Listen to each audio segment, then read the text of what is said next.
avalanche in. Get together. I know, but unless we can tear down the house, I don't know how we're gonna stop anything. Someone can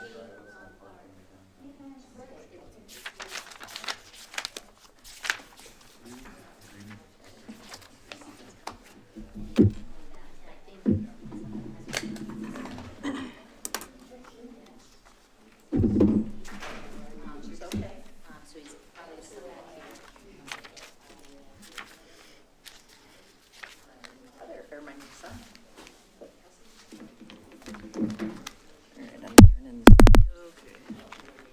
My God. Just need an intern down there.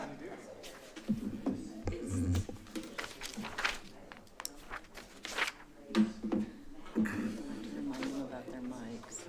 It seems like we have a monthly proclamation. I have 6 o'clock. If everyone could please rise and join me for the Pledge of Allegiance.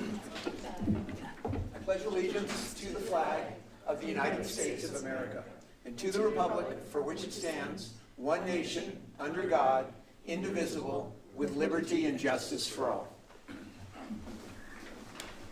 And Christy, could you take roll call, please? Sure. Critelli. Present. Fontana. Do you mind? Here. Nacarado. Peppenfort. Here. Stevens. Here. Martin. Here. Mayor Shore. Here. A quorum is present. And Councilmember Critelli is going to read the civility invocation this evening. We are here working together to create a thriving community. It is the intention of the Salida City Council to promote civil communication by adopting the following guidelines for speaking to the public in the City Council chambers. It is our hope that by acting in this manner, we can help create a safe space for people to share their perspectives and opinions. We honor the opportunity to be engaged in the process of governance for the benefit of our community. We acknowledge that each of us brings a unique perspective to this conversation and that our perspectives may differ. We challenge ourselves to value varying points of view and hold all contributions as equally important. We understand and accept that while we may sometimes disagree, we can always be courteous and kind. We commit to respectful language, avoiding rumor, harsh criticism, or personal accusation, even when feeling emotionally charged. We will, to the best of our ability, speak thoughtfully and listen with attention, respect, and curiosity. We are confident that there may be even better solutions than any of us have thought of, which may be discovered through civil conversations. We affirm our support for women's rights, including equal pay, equal treatment under the law and in the workplace, and the right to determine choices that impact the direction and personal values of one's life, including all individuals' reproductive health choices. We commit to the city of Salida being a hate-free zone and declare and affirm a policy of non-discrimination on the basis of a person's race, color, religion, ancestry, national origin, age, sexual orientation, gender identity, marital status, military or veteran status, socioeconomic class, medical condition, or physical or mental disability. Thank you very much. And that will bring us to the consent agenda. Questions or comments on any of the items on that this evening? Yeah. Question, but I don't see Diesel. He is not here tonight. He had a baseball game. I guess I wanted to know, I know that the topic of limited or kind of contentious use of space at the aquatic center has kind of been coming up as of late, and I just wanted to know how much of the pool the Arkansas Valley Physical Therapy folks were intending to use and for how. I don't believe that it's that much. Can I see the lease again? Apology. And if I could comment on what I saw when I was at the pool, there was one person in the pool being directed around by someone, and so it was one person. It was two people It working would look like a together. one-on-one. Yeah, That's what my understanding is. It wouldn't That's be what I like saw. A full group of, Right. looking like a rehab kind of, it was not looking like a rehab thing, it was looking like a one-on-one. okay. If that is incorrect, I will let the council know Yeah. But I believe just- it's one-on-one physical therapy. Okay, because yeah, I'm like imagining if it looks like the outpatient pavilion at the. Right. No. It's just kind of like that, yeah. But yeah, okay. A group physical therapy would be more like a yoga class. Right, right. Yeah, I think so. I guess. Yeah, Or just a lot of physical therapists. yeah. Yeah, I don't know how big their staff is or what. So it says, under the rate, the city will charge the organization $10 to the physical therapist for up to 1 hour per session per patient. So I read that as one session, one patient, 1 hour, One therapist. one $10, yes. Okay. Yep. Great, great. Okay. Well, then I will done with that. Anything else on the consent agenda? And if not. Excuse me, Mayor, What's that? I'm sorry. Yes. I just got a message from our IT people. Justin, your mic is, you need to pull it down closer. They think it might not be working. Is it, oh. It isn't. We finally muted you. And then they told me so early. Shoot. They could have let that ride the whole time. You'll have to share, I guess. Okay, well, you still talking? Mr. Mayor, I move to combine and approve the items on the consent agenda. Second. So we have a motion from Councilmember Curtelli, seconded by Councilmember Pappenfort. The motion is to combine and approve the items on the consent agenda. Further discussion? Critelli, Yes. Pappenfort, Yes. Martin, Yes. Stevens, Yes. Fontana. Yes. Motion passes. Great. And that'll bring us to citizen comment. And to sort of set the stage, everyone has 3 minutes. And I'm going to hold everyone accountable to that 3. I want to be fair to everybody. If for some reason you feel like that wasn't enough time, please feel free to reach out to me after the meeting. I'm more than happy to sit down with you after the meeting. So let me know if that's something you would like to do. The other thing I would ask, we have gotten some comments from people who watch online who have mentioned sometimes it's hard to hear. So if you can make sure to speak directly into the mic. And I would also ask everyone up here to do the same, with the exception of Councilmember Curtelli, who's going to have to lean over into Councilmember. Make sure that mic is on. Yeah, yeah. So I would just ask that. And then just, provide your name, and you can just say that if you live in Salida or not. We're not asking any more for addresses. We feel like that information should be kept private, okay? So with that, Robin Ejam is up first. Sorry for the lack of eye contact tonight. I'm speaking quickly because I only have 3 minutes. Okay. I'm Robin Nejames, Salida, Colorado. On April 23rd, I formally submitted an application to negotiate terms of our planned development and minor subdivision and a narrative along with $1,500. I'm also submitting an additional $3,000 this evening. This is in addition to the $4,000 paid to you in February of 2022 when we started this process. I would like to request that all fees be waived, all of the most recent fees, given the fact that we have not only paid you previously, but also because we were never informed that plan developments were unique or could be negotiated. I am furious at myself for being so naive in this process. I don't negotiate with the state nor with the IRS, so I would never assume that one could negotiate a fee with the city. Since we never had a chance to do what should have been clear to us, we would like to negotiate terms without additional fees. I looked at you last month with a blank look when asked why we didn't negotiate, and you heard my truth. It was never an option posed to us, which really feels like a lack of equity, especially in the public sector. If you can negotiate, put it on your website and put it in policy. We started this process in October of 2021, having meetings with your staff regarding our proposed development. On February 1st, 2022, a resolution was passed regarding inclusionary housing. A resolution, from my experience serving on public boards, is an act of special business, admin direction, opinion, or temporary measures. On February 2nd, 2022, not 24 hours later, we submitted our original application to planning. No one ever told us that this resolution would be coming forth the day before. We could have aimed to get it in sooner. On March 28th, 2022, P&Z approved our application. On 4/5/2022, an ordinance was passed regarding inclusionary housing, making things more binding. But interestingly, we got through P&Z before that day. Finally, the resolution and ordinance stated, quote, "The fee in lieu shall be the following for each non-restricted for-sale unit within the development. We are not selling any units, as our only intent in developing our land at our cost was to create more land for local people to live." Obviously, you have updated this since we went through P&Z. If it is code that matters upon submittal, then there is no mention of land, just units, which was changed after submittal. We are actually doing something about the housing crisis in Salida without building homes, as proven in the sale of one of our 2 lots and the original home too. And for making more lots, we are getting penalized. As stated in our original application by Mr. Almquist, the applicant could subdivide the parcel in half and meet all of the R1 zone district standards with 2 single-family residences, but with the size of the parcel, they would like to have 2 additional lots for local families to be on and be able to live here.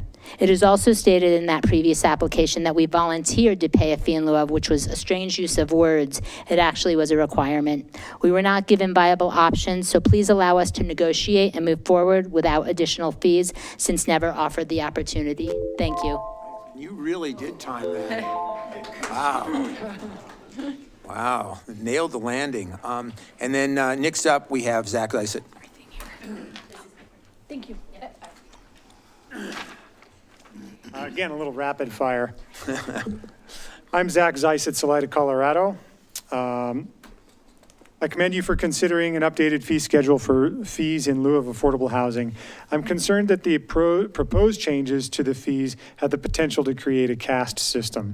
If a person cannot afford to purchase a lot, build a house, and pay the fee in lieu, they're subjugated to never being able to accumulate assets in this town. This existing fee and the changes proposed divides our population into haves and have-nots. For certain PDs and minor subdivisions, I'm concerned with the rationale regarding more units or land sold getting a greater penalty. Not everyone is a big developer, yet with tonight's proposal, we're being treated the same, even though we might not have the similar density or resources. In the case of Greenheart, we divided a very small parcel that we didn't need to divide, simply to create an opportunity for single-family lots in the city. Since we have taken this space and created more viable lots in town, we and the families who purchase these lots face a penalty, and the more lots we create, the greater our penalty. Even with the fee in lieu being reduced, the only other option as it stands now is to build a deed-restricted house with a financial formula that is not supported by lenders. Please keep in mind that not everyone has divided small parcels, is getting a free piece of land they can use to offset the fees. They don't necessarily have the density, the money, or the expertise to create a giant project. Please answer the question, how does charging an extra fee to build a home serve your own employees, school district employees, tradespeople, the workers at the boathouse, at the library, Sweeties, Moonlight, etc.? How does this serve the workforce? We've done what we've promised. We've marketed our property to locals and found a local family to be our neighbor. This family of 4 has to pay half their yearly salary to the city to get their CO. This is a burden on them, and I am having trouble understanding why you would consider burdening the citizens that are the most vulnerable, the ones that actually qualify for inclusionary housing. Finally, the fee in lieu could be a viable option for some, but when you have no other viable solution, what do you leave the community with?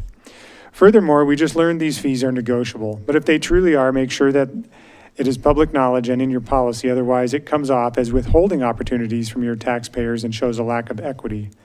The onus is on the city for not disclosing that negotiating was an option. It is your practice to do that with people in the development business, as we have recently learned. If that is the way you conduct business, great. But offer negotiations to everyone who has a planned development or minor subdivision, because both of these are unique and we deserve equity. Thank you. Thank you. Appreciate it, Zach. And next up, Adam Martinez.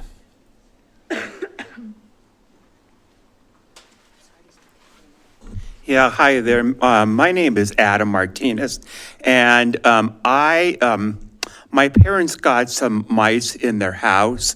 This happened on Thursday. I called the police, and I can't remember what officer I spoke to, so I can't recall. But the police officer did not want to do anything about it, and and in essence, we have gotten mice in there before, and it's become a problem. It's coming from Kristen Adelman's property, and And I think what I was told by the police was she was said to go to trial sometime next month, and that's fine. But the thing of it is we do not know what to do about the mice, and I think.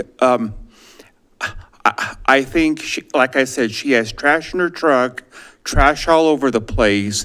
It took 16 months for the police to clean it. Then she goes back and she trashes it again. She has about, she's been arrested 25 times, and then her friends sleep on the sidewalks when they're not supposed to be. There's cars piled all over the place, and in essence, and it's a public nuisance along with a health hazard. And in essence, the police don't want to do anything about it. Neither does code enforcement or public health. So I'm asking you guys, this has been going on for 30 years since I've lived on this block, and I would like something done about it. I gave you copies of your trash codes and your and a letter for you guys stating how my family is feeling about the whole thing, and also some history on Mrs. Adelman. So and then the night of my neighbor's fire, I would like to know where was the mayor when all this was going on? Because the police chief and the fire were out there, and in essence, did you take a tour of Mrs. Clark's house? I know that there's been some police over the years, in essence, touring her house. Thank you. That's all I have to say. Thank you, Adam. And then Bella, is it Cowden? Yep, yeah, thanks.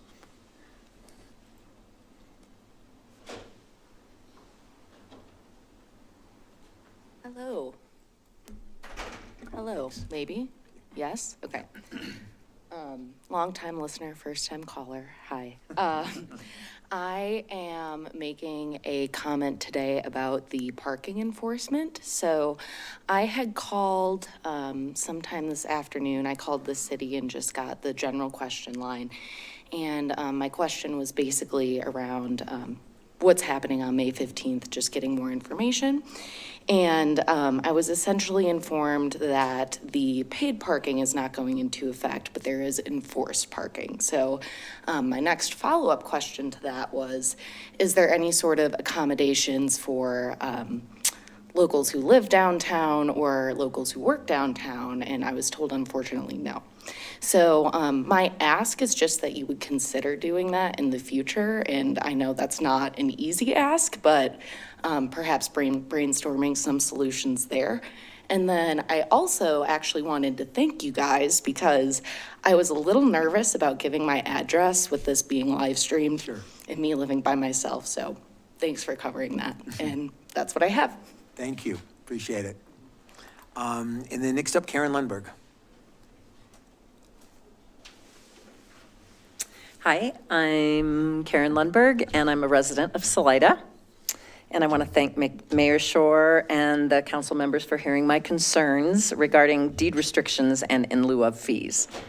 Our story started in 2021 when the well went dry at our property situated outside some city limits. We only knew of 3 options: have absolutely no water, as drilling another well was not permitted; 2, deed restrict one of our 3 units that we plan on building; or 3, pay an in lieu fee toward inclusionary housing. So we paid the tap fees and signed the annexation agreement. Now we thankfully have water, thank you. But we are now faced with a $67,000 fee on a very simple duplex and an even simpler single-family home, not some fancy $1 million home. I understand and appreciate absolutely that you are here to reduce that fee or that amount, and that you're diligently trying to solve the housing crisis. Believe me, I am too. But my thoughts go to, why am I paying anything at all? My son and I are trying to build 3 condos on Scott Street, in which one duplex unit will have to be sold to pay for the other one, and a single-family condo that my son hopes to live in. We're small timers. We're hiring a local builder, and it's not smart or even feasible to deed restrict one of the 3 condos. And if we pay the in lieu fee, we will have to increase rent and/or the purchase price, hence defeating your whole purpose of inclusionary housing, your idea in the first place. And I have a feeling that the inclusionary housing fee was created and implemented so that the affordable housing stock would hopefully increase and definitely not decrease or be diminished. As an individual, my ability to absorb higher costs is not the same as a large organization. I alone am taking all the risks, right? I can't, to provide homes and rentals for our community. And I choose to keep prices lower than market value. The city isn't putting up their money and taking risks, or you individuals for that matter. It's taking more of my money to build homes for others. Why is it my responsibility to pay for inclusionary housing when I am the one risking my life savings to build homes for locals to buy or rent? The city is making it next to impossible to bring those homes in at a reasonable and affordable price. I ask that you reconsider and reconfigure those in lieu of fees. It's not possible. If it's not possible, then I will also be asking for compensation toward renegotiating, as we had no idea that that was one of our options. Thank you. Thanks, Karen. And then Jim Miller.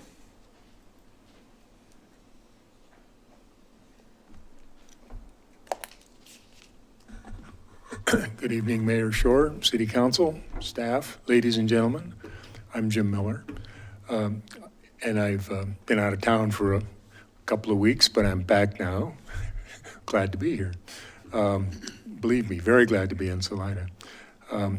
My issue tonight is the Poncha Springs sewer trunk line problem that we all have. And there's been a lot of misinformation printed in the local paper and on a couple of websites regarding this particular matter, and it's upsetting to me. This is a mutual problem in our community, this trunk line, and its lack of capacity to handle the potential growth up in Poncha Springs. So to me, the resolution is cooperation and working together.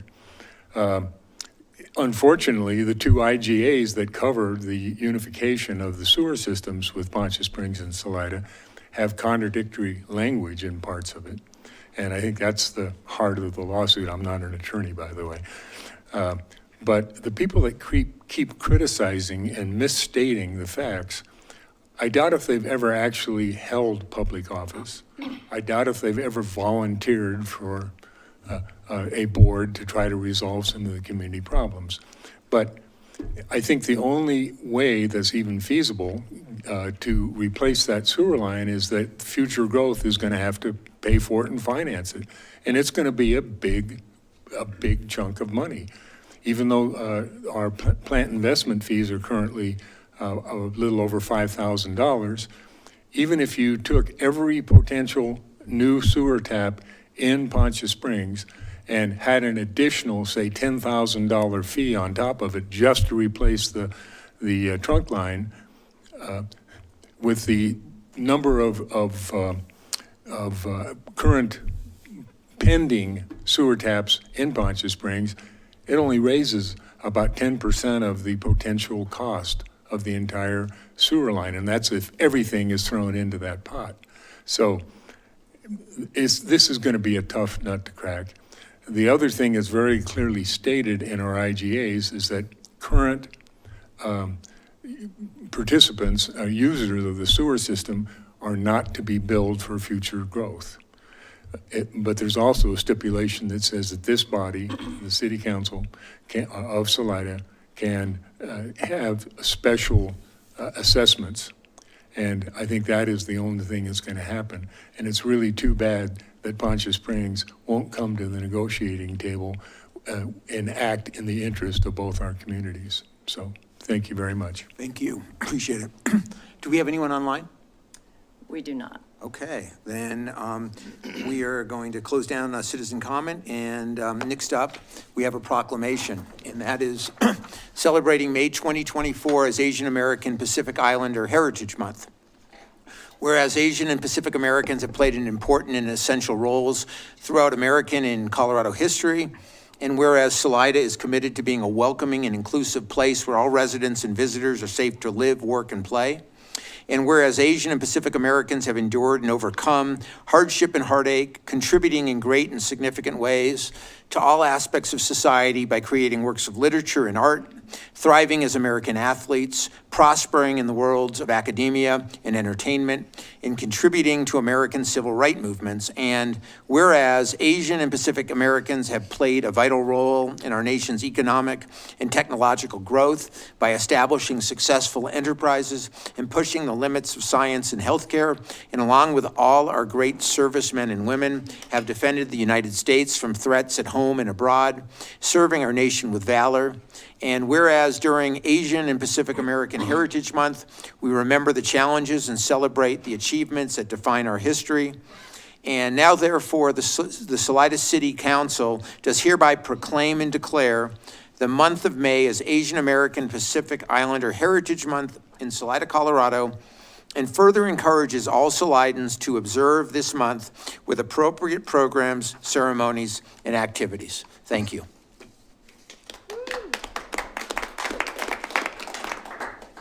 And we next up have we're going to operate as a liquor licensing authority for a new tavern liquor license for Rocky Mountain Clubhouse LLC, DBA Rocky Mountain Clubhouse at 413.5 West Highway 50.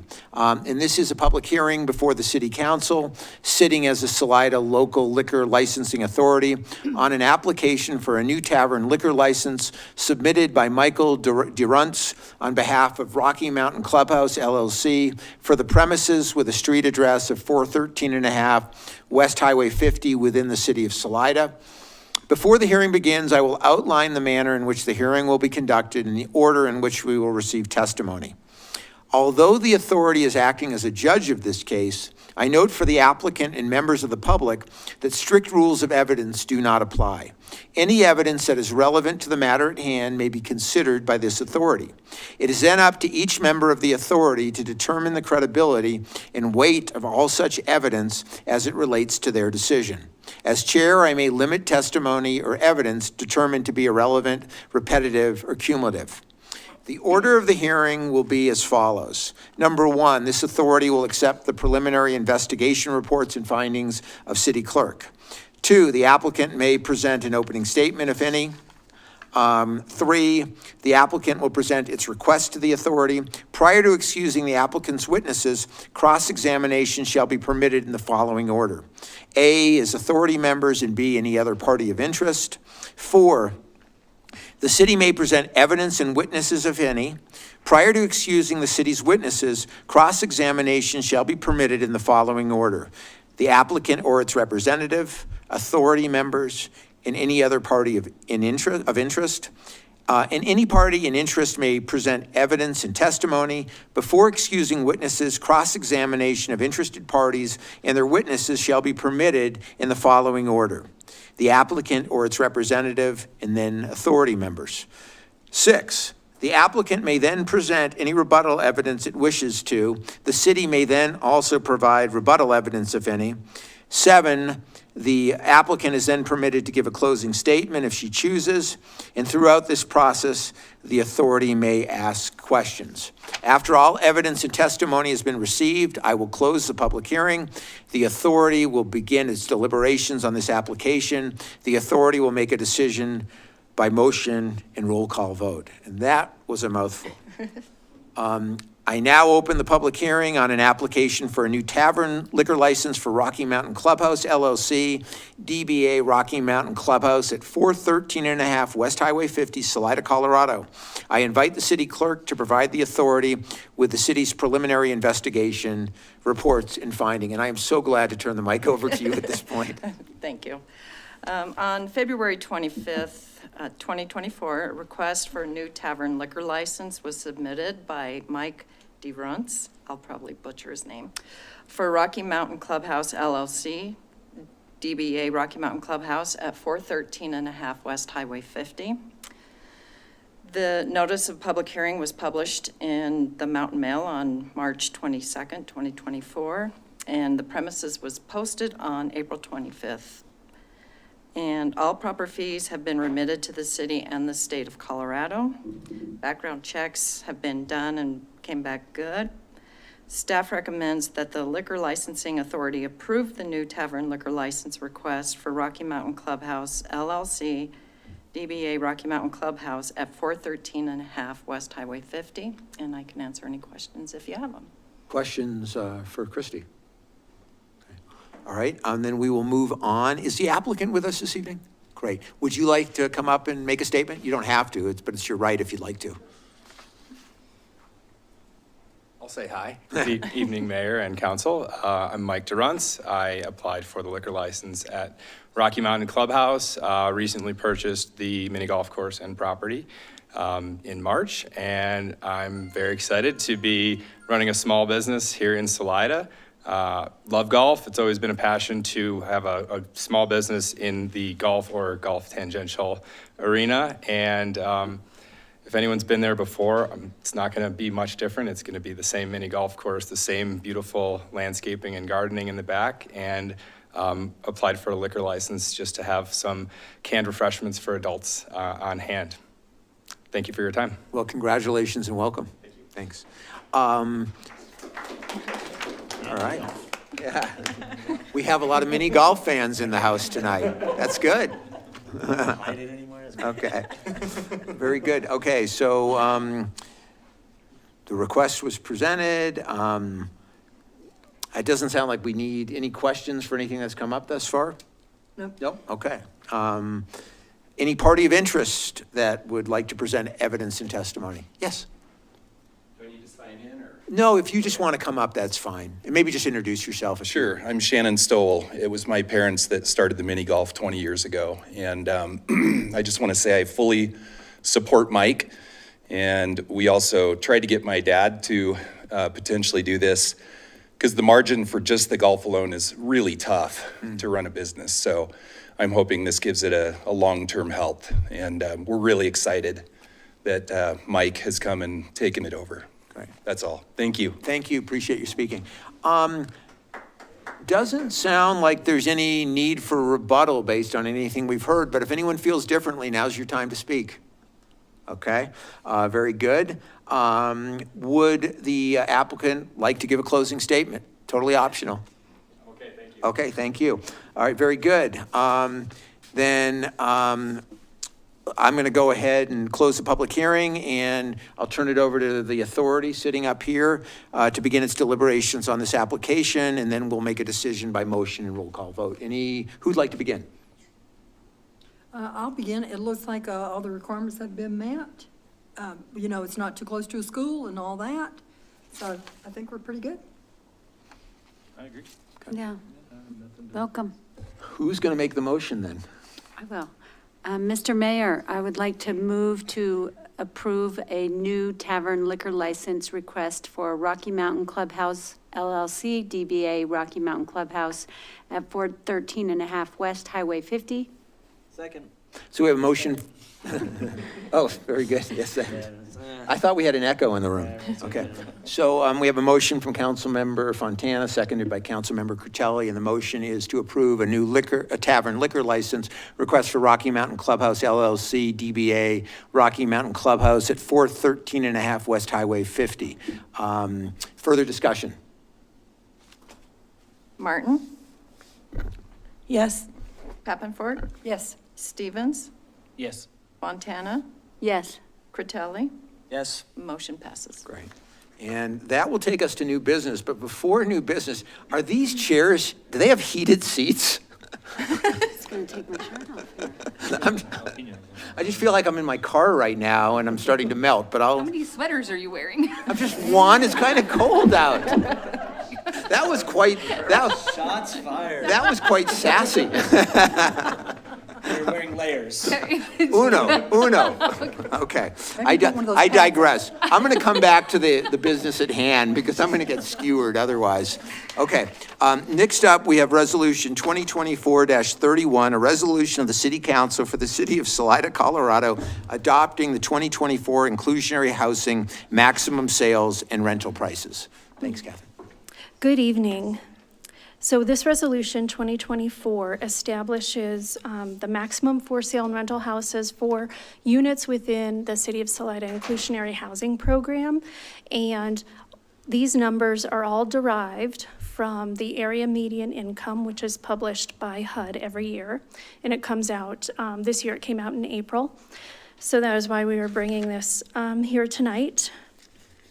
The numbers are originally published by HUD, and then CHAFA tweaks them just a very little bit and issues the area median incomes by county for every county in the state.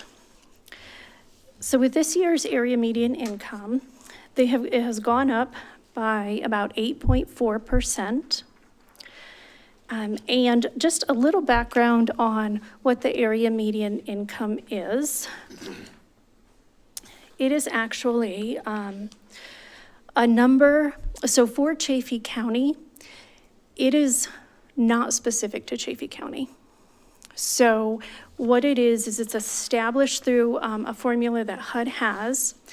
And if your county does not meet certain threshold for data gathered in the American Community Survey, which is regularly done by the Census Bureau, if you don't meet either a minimum number of responses or you don't have a certain margin of error that's below what they deem acceptable, you get put into the category for Chaffee County. It would be the category of non-metropolitan area. So we do not have a specific AMI for Chaffee County. We get lumped into the category of non-metropolitan area in Colorado. So 37 counties in Colorado operate under this exact same AMI chart. Just wanted to, just as a piece of information, because I know that AMI gets talked about a lot. As another piece, for example, I just looked up for comparison. Lake County is an example of a somewhat similar county that they actually do have an AMI that's much more specific to their county, and theirs is a little bit higher than ours. So it's about 1% to 2% higher. So who knows where ours would fall if we actually met those thresholds, but just an example. So with that, it went up 8.4%. We apply to those numbers a formula that we have borrowed from the Gunnison Valley Housing Authority. It's a formula we've been using for the past few years. And it's their housing authority that we have worked with a lot, and they've been around for a very long time. And the formula that we have is the exact same formula that we used last year. And the only thing that changed in that formula is the 10-year trailing average for the interest rate. So that notched up a little bit. And then as a result of taking the AMIs and figuring out what a person making spending 30% of their income on housing could afford, that's where you get all of the numbers you will see on the exhibit as far as maximum rents and maximum for sale prices. With that, we have staff recommends council approve resolution 2024-31. And if you have any questions, I'm happy to answer them. Questions? We'll start with, okay. Yeah, I'll raise hands at once. I know, it's synchronized question asking. Is that Wales? Did you ask a question or was it Elisa? I have one as well, but we can start wherever. Okay, why don't we start with you? Okay. And, yeah. Yeah. So this chart that the top one there, that's for all of the counties, you're saying, the 37 counties that are not metropolitan?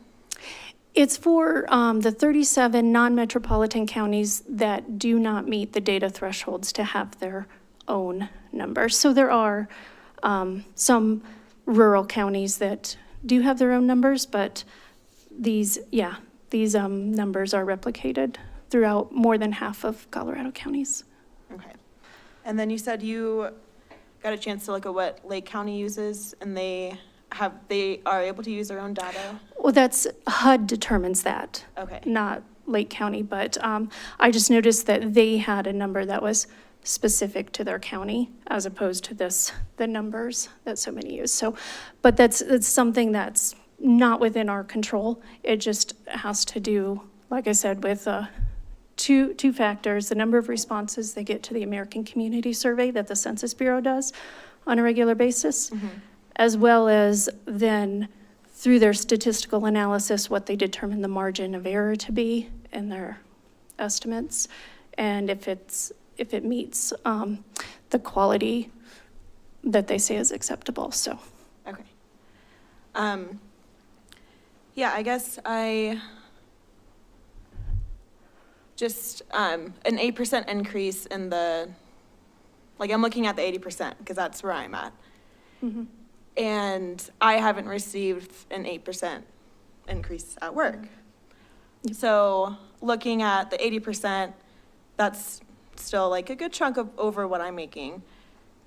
For looking and focusing on the 140%, 160%, building houses for those individuals, I'm just concerned about like what that is doing for our workforce. Mm-hmm.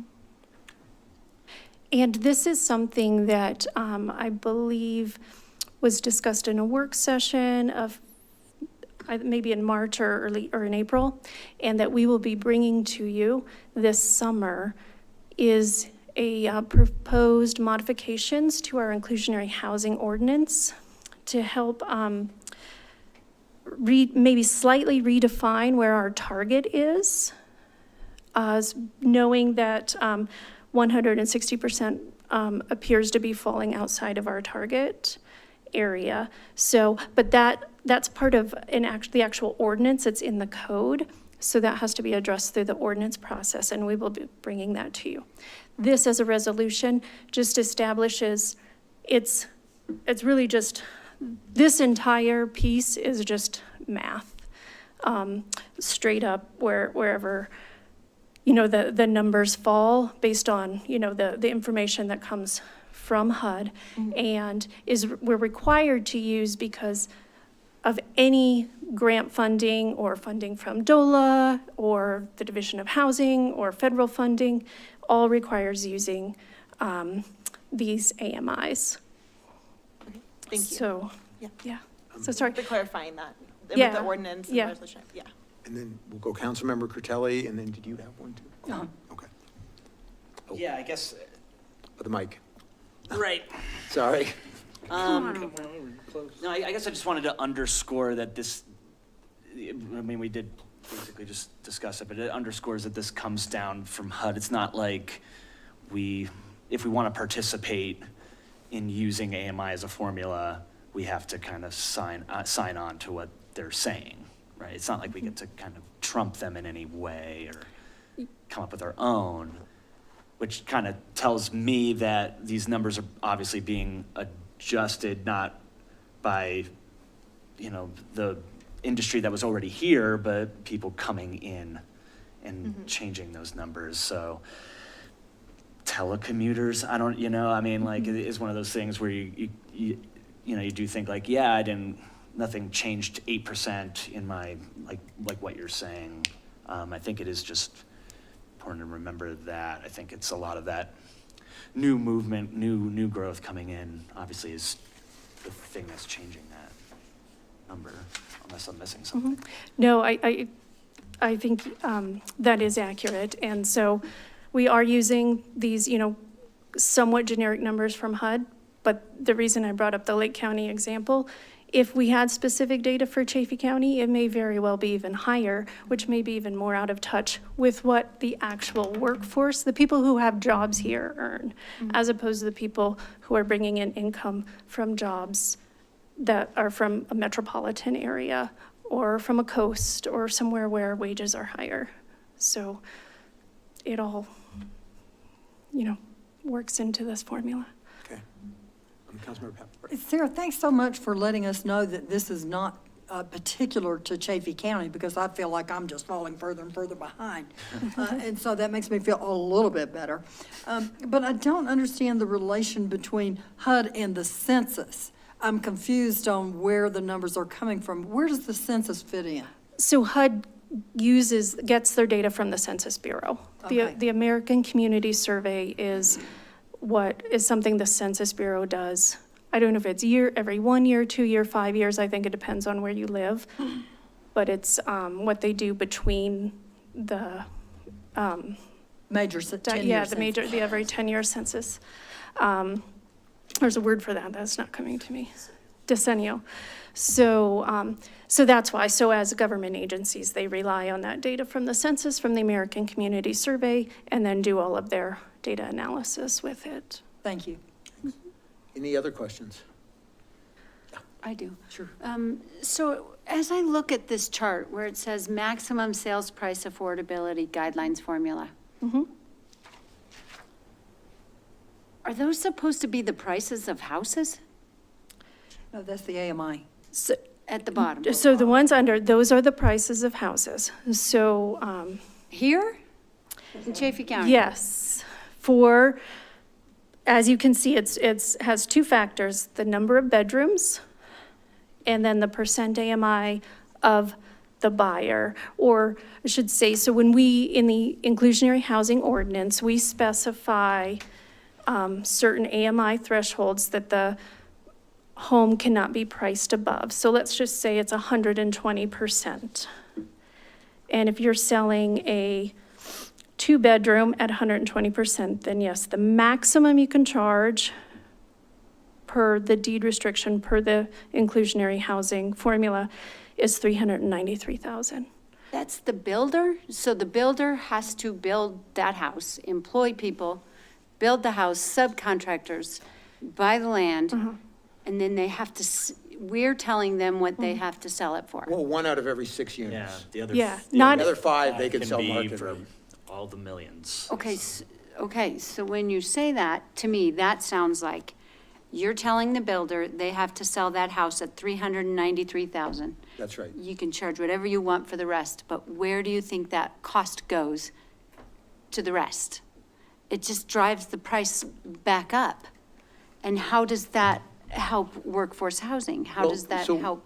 So what it does is it gets a local member of the workforce into a unit, and then the thought behind it is a lot of those other units are going to be sold to people, maybe it's a second home, maybe it's a retiree, whatever the case may be. And yeah, that's going to be passed along. Yes. But, given that we're in a housing crisis, it's 1 out of 6, density bonuses were provided to these builders so they can actually, if they participate in the program, and these guys can speak more to it, they can get a density bonus. So, the reality is, for years, we didn't have this in place, and we were in an environment where it would have been much, much easier to solve for these housing issues because it was so much cheaper to build, and it didn't happen. So that's sort of the genesis behind why this policy came into being. I understand that. It just feels like it's a huge cycle that's happening. So to where we're telling those builders, the one house has to be priced at this, the other houses are all going to be up here, and those houses are not going to be available for any middle income person because it's just going to drive the price up higher and higher for the school teachers and the nurses who don't qualify for maybe this 80% or this AMI index that we have here. And I know it's not, you didn't set this Chaffey County area AMI, but the one house is driving the price up for the rest of them and the rest of the community. So the other workforce is going to have a very hard time purchasing those other houses. Well, I mean, all right, but one last thing. So our teachers, our nurses are going to qualify on this AMI spectrum. I mean, you look at, say, you look at 120%, that's $79,000 a year. I wish our teachers made that kind of money. Even at 100%, I wish they made that kind of money. So there's plenty of opportunity at these levels for the workforce. Sorry. Yeah, another way of looking at it and the rationale behind inclusionary housing is that the numbers in this bottom box represent what is affordable to the workforce at those various income levels and household levels. We haven't seen market numbers like this for 10 plus years. Right. Right? That was the market. And the market was not providing units that were affordable to the workforce. That's where inclusionary housing is able to step in. I'm not going to disagree with you that it may end up pushing up the prices of the other units some.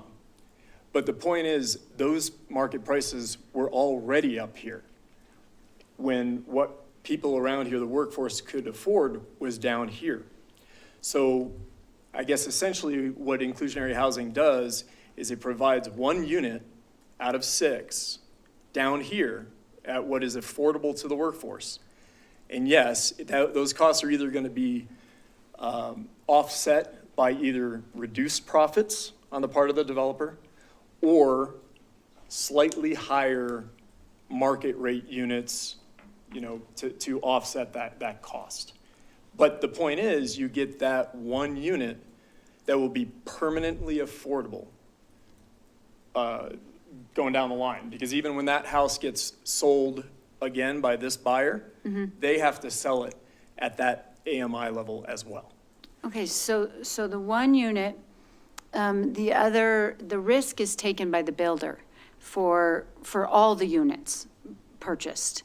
And so they have to determine, hey, do I want to build this? Is a bank going to lend me money on this? Is a bank going to lend a person money at $400,000 if they only have an income at $60,000 or whatever these are? And so the bank has to say, okay, am I going to take another risk with this builder if they're going to make less profits? And so does that slow building down even more here? I mean, it hasn't yet. I'll tell you, we've had inclusionary housing in place under these particular target levels for at least 3 years now. And we've seen lots of applications come through and lots of units built. So What was that, 1,200 units? we have Bill? 1,200 units that are Online? out there, and there's a large Seems percentage like a of lot. those that are in projects that are applicable to inclusionary housing. And the other thing I would just throw out there, when we first brought this 3 years ago, we heard from some prominent members of the development community about how, this was going to kill development. And what's happened to building permits over the last 3 years? Oh yeah, I mean, it's gone up exponentially. So, And I mean, I think the reality is, up until inclusionary housing, everything was based on the market. Did the market solve for the affordable housing problem? Free market? I don't Not know at if all. anywhere in this country they So, could solve for that. right now, Did it? the average, Show me an the article. median market price, I mean, it's actually in one of the next items, but the median market price for a single-family home is near $700,000. There's one place on this entire chart where there's a unit over $700,000 that's affordable to the workforce. Everything else is less than that. So, I mean, if we didn't have inclusionary housing, we would not likely have units that were affordable to the workforce unless you have extremely benevolent developers who are willing to do it at no profit or extremely small amounts of profit. Well, and that's my next question is, if this And it wouldn't weren't be here. permanent, I'll just add that, like, because it could be sold to somebody and they could turn around the And next make a day and profit. sell it Make a profit. for hundreds of thousands of Make a dollars profit. more, which we have seen in this community, where it's been sold at affordable levels and then resold months, possibly a year later, at profits of hundreds of thousands of dollars. And so you don't think pricing all 6 houses at a reasonable price where the builder made a reasonable profit, they took out a loan for their risk, that you don't feel like the builder would correct its own housing prices as it goes by not having one being made to be at $400,000? So instead of that builder charging $1 million for that and $1 million for that and that and that, selling one for 400, they could just price them all reasonably across the board. I mean, what's the saying, past actions are a good indicator of future actions, or whatever it may be? I mean, that was the market before inclusionary housing. Were they building it at affordable levels? They were not. And again, nothing locks that next owner into selling it at an affordable rate unless there's a restriction on it. And Without the then- restriction, we're, Right, that's why you have millennials, which is a generation of renters that can idealize what was just a given for previous generations of being able to own a home. and I want to make, Literally the country right now that we're living in, so. and I want to make clear what we're talking about here is that 1 out of 6 doesn't apply to these smaller things like that came up in public comment that we're going to talk about later. So we're just. It's an option, but Yeah. it is, I mean, Right. there are other options for Yeah, those. it's it's harder if you're a smaller, I mean, if you can, 6 units, you can offset. If you're 2 or 3 or whatever, it makes it a lot more challenging. But I just wanted to bring that point up, so. Yeah, I mean, I feel like it's the same price to build the house that they have to sell it for less as it is to sell it to buy it for all the other ones, to build it. It's the same price to the builder. So they are definitely taking a huge loss on the one. And maybe they're gonna not take that profit and reinvest it and do it again because they don't wanna have to go through that. So does that slow down our building? You're saying They make it no. elsewhere. They make it elsewhere in the project. The other houses, yes, it does, those houses go up. It's the same argument with like extra fees or taxes for Airbnbs. That passes on. It doesn't fall on the builder. The builder gets their money. They do. But I also think that the builders aren't making as much money as what is being expressed here. I Well, think but I they're mean, taking a yeah. huge risk, and their cuts are being taken out and taken out and taken out. But so the question, though, and I would ask you is, if this was, I mean, we put this in place 3 years ago, and they made that argument. They told us, oh, this is going to kill development. And we have seen a ton of development these last 3 years. I mean, I get it. They have a profit motive, and I understand that. But that's what they're going to tell us. I mean, and if we didn't have any deed restricted housing and we didn't have a commitment to doing this, what's this community going to look like in 5 years, 10 years, 20 years?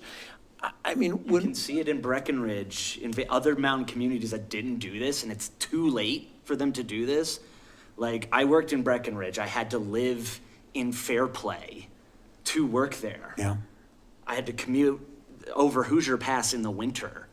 And now, I mean, it's like that bubble just gets bigger and bigger where your workforce is.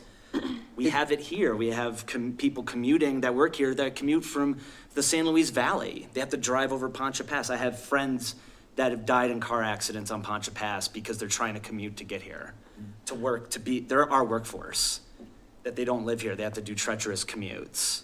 This is just a reality. And, if this had been worked on, if people had started working on this 10, 15 years ago, it was such an easier environment at the time to do that work. But unfortunately, there's a tendency to kick the can down the road. So we're having to make these hard decisions right now in a much higher cost environment. But we will lose our workforce if we can't provide housing to them. And with the density bonuses and other things, the developers, if they couldn't make money on this on every 6 unit, we wouldn't be seeing all these requests. I mean, I know we have, a couple of you just been on a few months, but we get these major subdivision, these PDs, these annexations, we get them all the time. It hasn't hurt things. I mean, would they love for us not to have this? Absolutely, because they could make more money. But, you know, we've got to think about the community here. Yeah, Councilwoman Fontana, so one, I'll support Councilman Critelli's statement about it being passed on. I think that is what happens, is it gets passed on to the purchasers of the 5 market rate units. I will also reiterate what the mayor said as far as the density incentives and other bonuses. So they're actually able, in many cases, if not all, when they provide those units, they're actually able to build more units overall. Now, it's going to vary from project to project whether they take advantage of that, but they also can take advantage of additional dimensional standards that they get when they provide those units. And so we do kind of offset some of those costs, if you will, along those lines. And the last thing I just will mention is, as far as tools when it comes to affordable housing, Salida is hamstrung a little bit as far as one of the main mechanisms that a lot of other communities utilize to create affordable housing, and that is real estate transfer taxes. There are 14 communities within the state that have real estate transfer taxes, and so what they do is they get money at the time of sale from those transfers that often go directly into an affordable housing fund. Well, because of Tabor Constitutional Amendment 1992, it outlawed the ability for communities that didn't already have one to have a real estate transfer tax. And so we could not even vote on it here in Salida in order to get that form of a fund to help create affordable housing. But when a lot of people point to affordable housing in Aspen or Vail, a lot of these other communities, those were built with these real estate transfer taxes, which all the rest of the communities cannot access. So that's why a lot of the communities have turned to inclusionary housing as really the main way to help provide affordable housing in their communities. And they're doing it this same way. These other communities are doing it. So it's back to the same example of, I'm a car salesman and I have to give that car away. I have to sell 5 cars and then I can buy another one to give away. And then I sell 5 more and then I buy another one to give away. Hey, if you have another suggestion No, on I how don't. to I'm get just private saying- developers to build at affordable rates affordable to the workforce, staff is all ears, absolutely. I'm sure you are. Thus far, there are no other examples that we are aware of outside of inclusionary housing or pots of money that cities are able to bring to the table to help build that. I just feel like this is puts a huge responsibility of inclusionary housing onto one group. And I mean, I know it does, because this is what it's saying, that it does, onto one group. And I know, we talked here and there, people talk about, what's your other form of revenue? Well, this is a huge one, placed onto one group, is paying for inclusionary housing. Well, the short-term rental community claims they're the only group that's paying for it. It's, everybody who's directly affected is the one group. Every But I mean, single I person. guess I go back to 2021 when we had developers come in and say, this is going to kill development here. And 3 years later, it hasn't happened. 1,200 units is huge. We're not even 7,000 people in this community. 1,200 units, ready to go. And we've Have actually been had under inclusionary this. housing for 5.5 years. It's only the last 3 years that we've actually been requiring the built units. Yeah, it's a tough situation, but, when we came into office, we were tasked with the number one issue that the people had brought forward was trying to solve on the housing thing. And, here it is 6 years later, and, we've made some progress, but not nearly enough. And, without this, I mean, I'm sure they can provide you with, examples of these different projects, how we got 6 units here, like say on the, West End or, River Ridge, but, it adds up. It gets people in. And if it was that detrimental to the developer, we would have seen it fall off the cliff 3 years ago. It didn't. And the 1,200 units have already been built? No, and be careful with it. No, I'm just wondering Because with the what that- 1,200, 400 of them are at the South Arc, and some of those aren't going to be built for 10 years. And it's only 29% of those 1,200 units that are inclusionary housing units. It's still like, if this was detrimental to development, those numbers would not, we wouldn't even be talking about those numbers. That's the point. Yeah. The point is like, if this somehow killed development, we'd be talking about 12 units, not 12, or even 800 in this case. So 1,200 are the number of units that have been approved through various land use applications, planned developments, major subdivisions, minor subdivisions, et cetera. Only how many of those have actually been built? That in just the last few years, that is. No, none of the 1,200 have been built. So the 1,200 are either, there may be some that are in the process of being built, handfuls of those, but then a lot of them we haven't even seen the building permits for just yet. Are you referring to the chart that we got Yeah. a while ago? So the Blue Jays and the the Magpies are on there, the Two Rivers are on there, those are built. Some of the 1,200, though, was only the ones that have not yet been built. That was directly a data to that point. The to other non-built. ones were listed on there, but the 1,200 only included ones not yet built. And I think it's important for everyone to remember what we're voting on with this resolution is just these numbers, which are coming to us from HUD. I think the next agenda item will probably get more into. I think this is important though, because with every new council change, I think there is going to be a fight for inclusionary housing, because there's going to be, we get farther removed from how bad it was.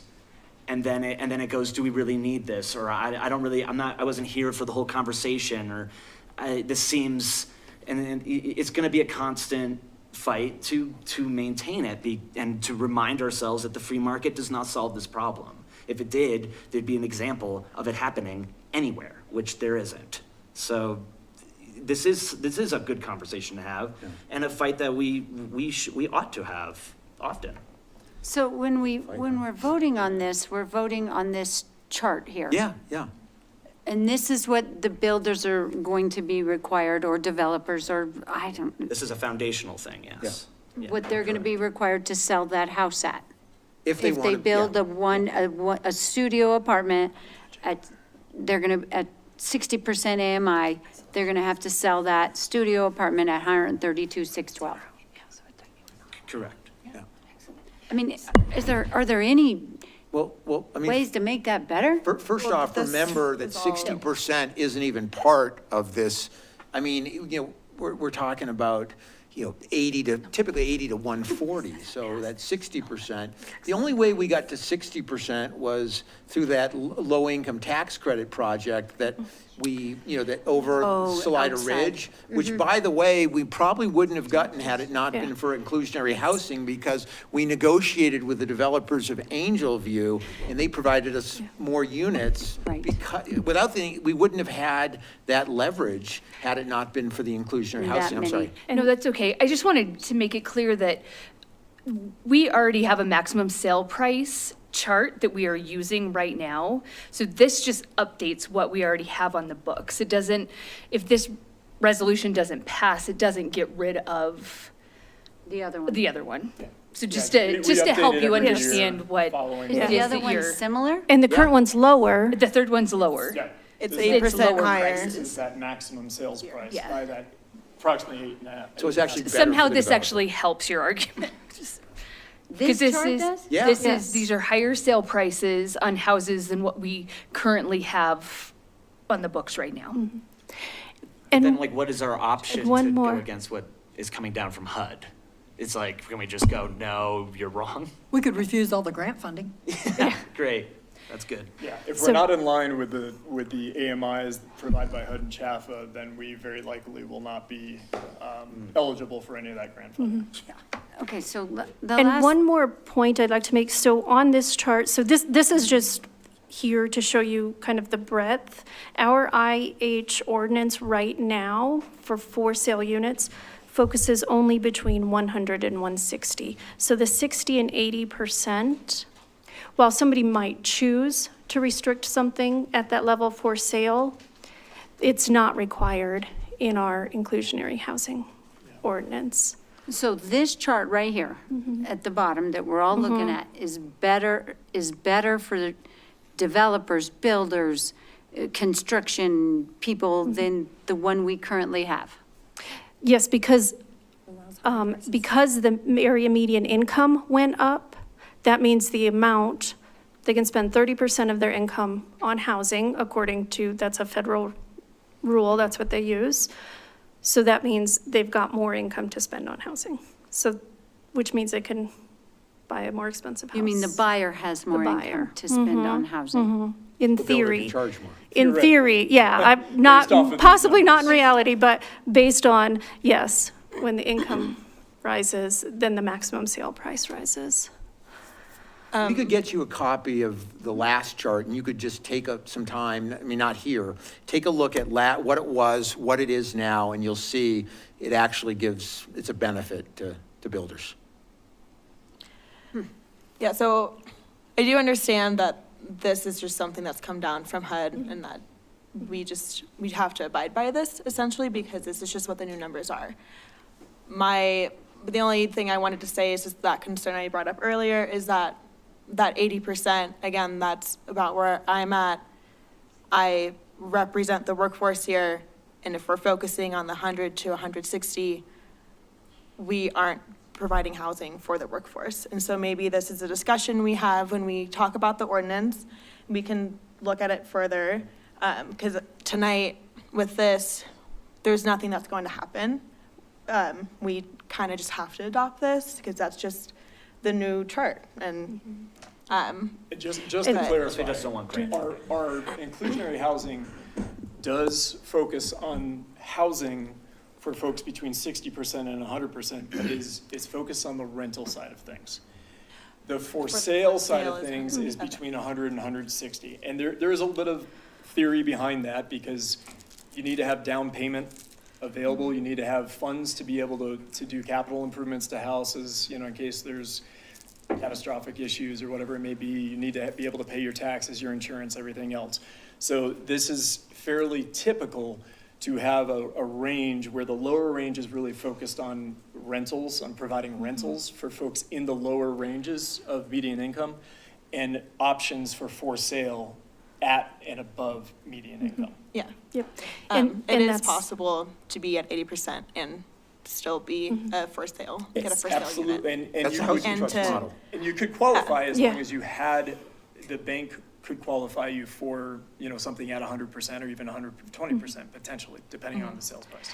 And the other item is around 80%, I believe, is where a Chavy Housing Trust targets their for sale.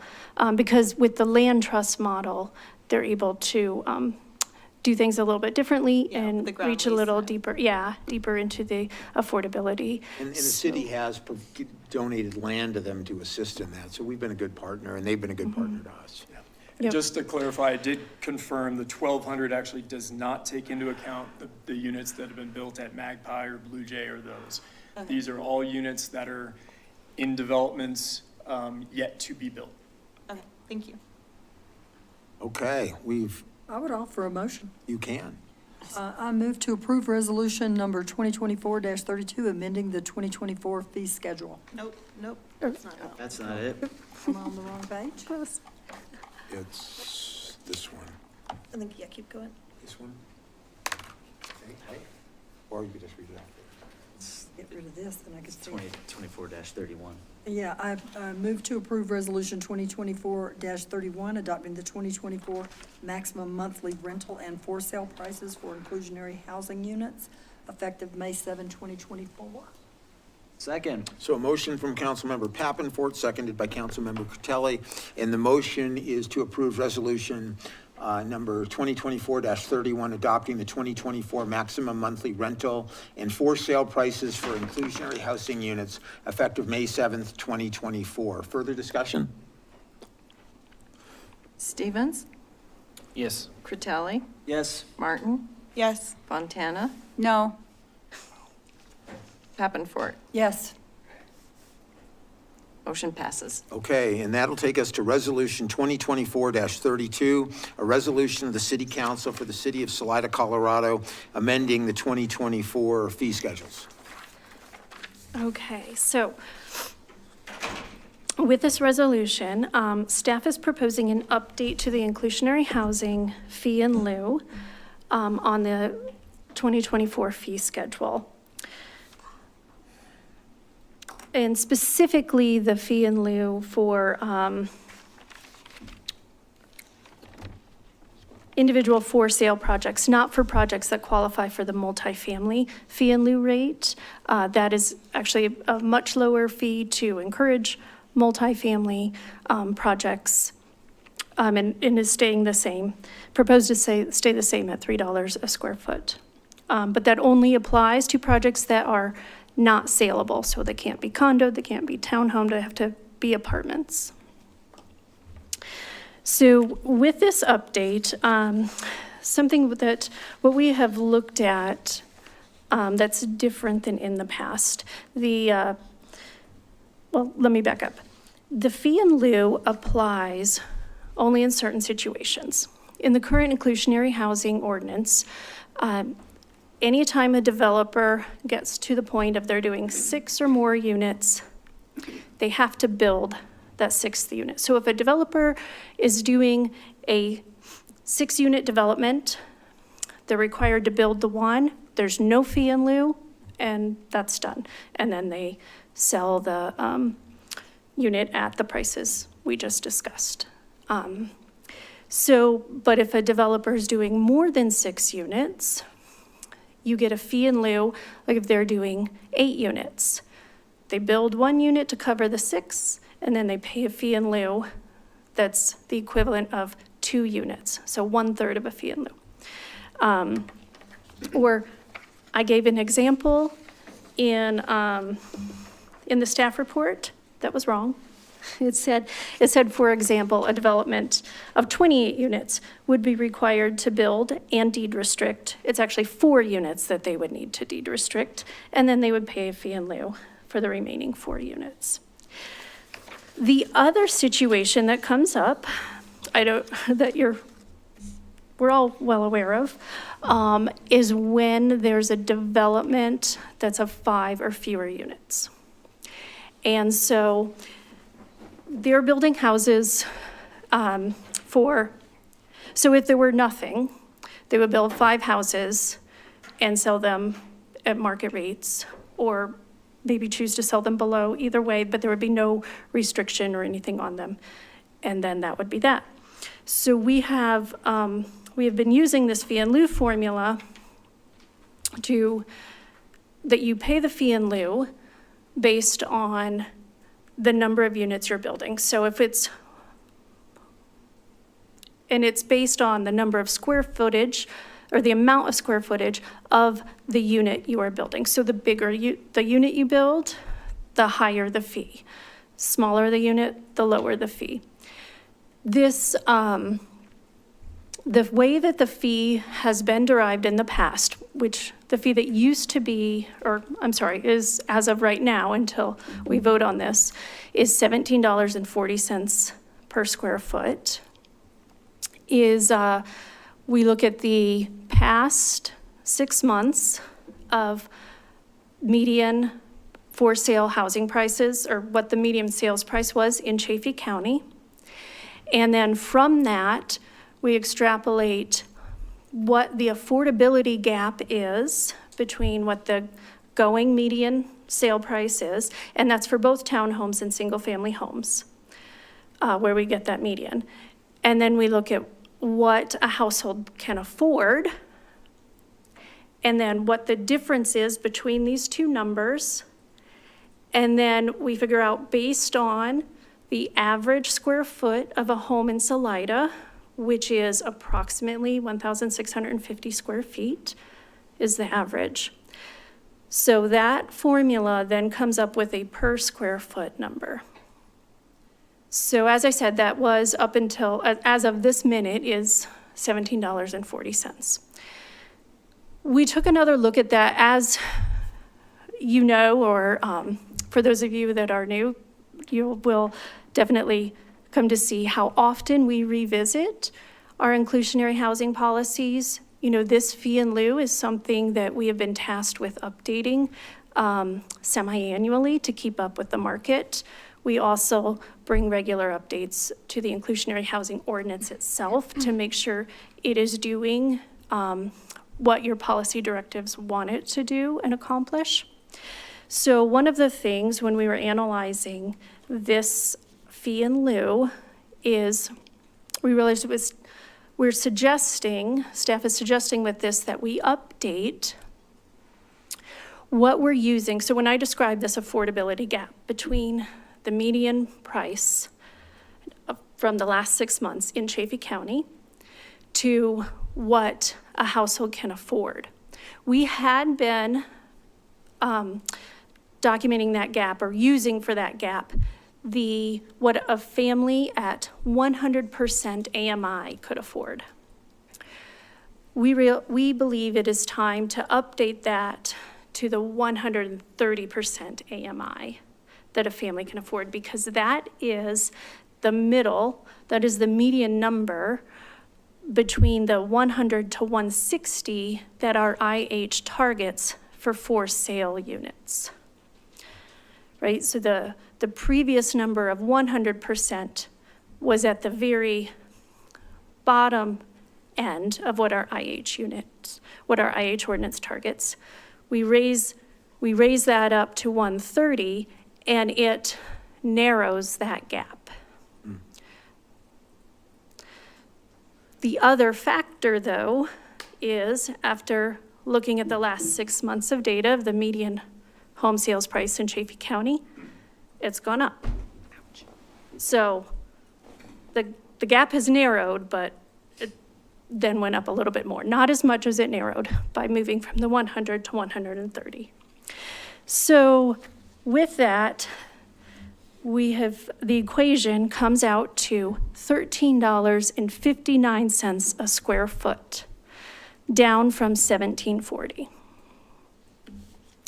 The other factor that we took into consideration based on feedback from council was to look at how this fee in lieu really affects people on the ground and people trying to do small developments.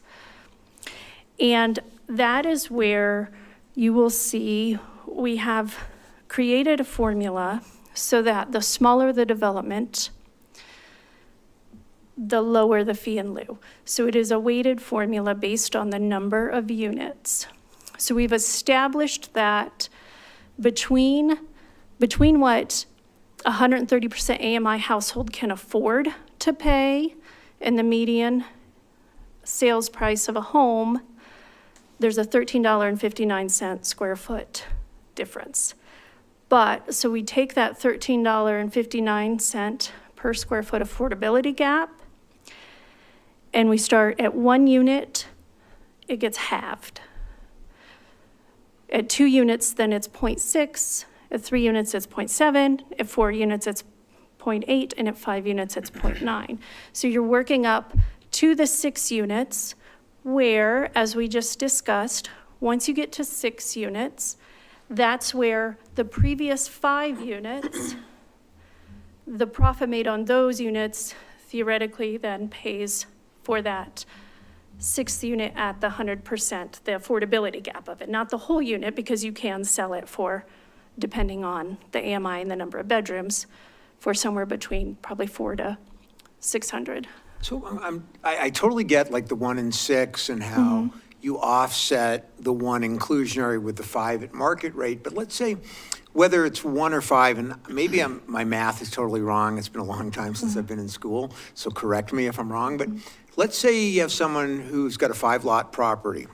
So they're not building units, they're just selling the lots to people. So everyone that buys the lot will then pay, the $12.23 a square foot versus like the $6.80 if it was just one. And what I'm trying to get my arms around is like, I understand it with like the 1 out of 6, but with this, it's 5 separate individuals that are buying 5 separate lots. It's not like a developer who, can sell 5 at a certain price, and then the last one, is at the inclusion. Am I making any sense, or am I just?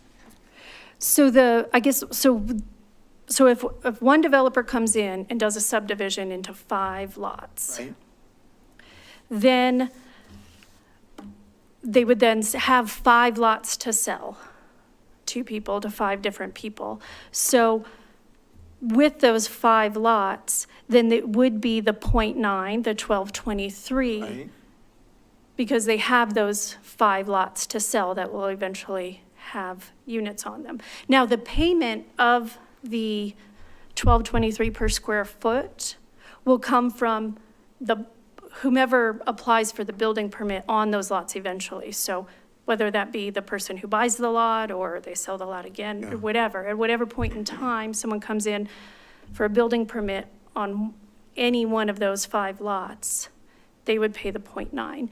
And then that would be presumably part of the plat notes or some sort of agreement that we then track and keep track of what is owed on those lots when a permit comes in. Does that at all help you understand? Well, the only I thing don't- I'm probably a little bit dense on this one, but it's like, so you sell that lot, let's say to a local, right? So the local comes in, whether it's either selling 1 lot or 5, that local comes in, they're gonna pay whatever the price is that it's being listed at or they negotiated for.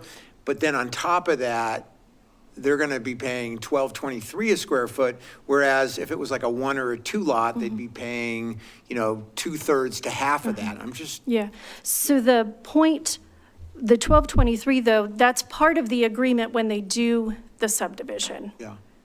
So that is known information for the buyer purchasing the lot. And the thing I'll remind you about is inclusionary housing is also based in its permanence for affordability. Yep. Right? So Catherine is correct that this applies to a variety of land use applications, including subdivisions where the developer's not intending to build anything, but just selling off those lots. Because the reality is those lots are going to be sold off to folks who are going to then build units on them. And the assumption is those units are going to be built and have the ability to be sold at the market rate, right? Every time a unit is sold at a market rate, it gets our community further and further away from the affordable rates. So that's what this is intended to do, is to offset that. That makes sense. And and I'll just remind everybody that folks doing these smaller developments, the minor subdivisions and such, also they do have the opportunity, the option to build and deed restrict permanently 1 unit. Not everybody's gonna do that, not everybody can do that, but it is an option, and then all this goes away, right? So if you do deed restrict 1 unit, then nobody has to pay any fees in lieu down the line.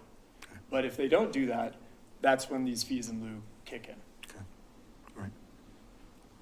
It is difficult to get that deed restriction, from the bank, for them to give that loan. So that is, I know, Yeah, you have an to come- obstacle that they You have to go come through. to the table with the money to Yeah. be able to do that in the first place. Who else? Questions? Or we want to keep going? Yeah, was there more? Yeah, there's probably more. Oh, there was kind of, so just a little bit more. And on that, for example, I just want to point out, since we were kind of talking about how that happens, on a, somewhere in here, say a 2 or 3, maybe even 4 unit development, when you start putting what is that fee in lieu at that, just using the average, the 1650, the number of square footage, the amount of square footage that we use to calculate the affordability gap. it comes out maybe to around the same as a tap fee or a little bit more with that square footage. You know, between 2, 3, and 4 units, it ranges from about 13,500 up to 18,000 per unit. That the person who buys that lot or builds that unit then would owe in the inclusionary housing fees. So just one example there.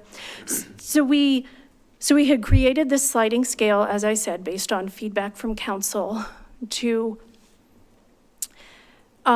look at how this could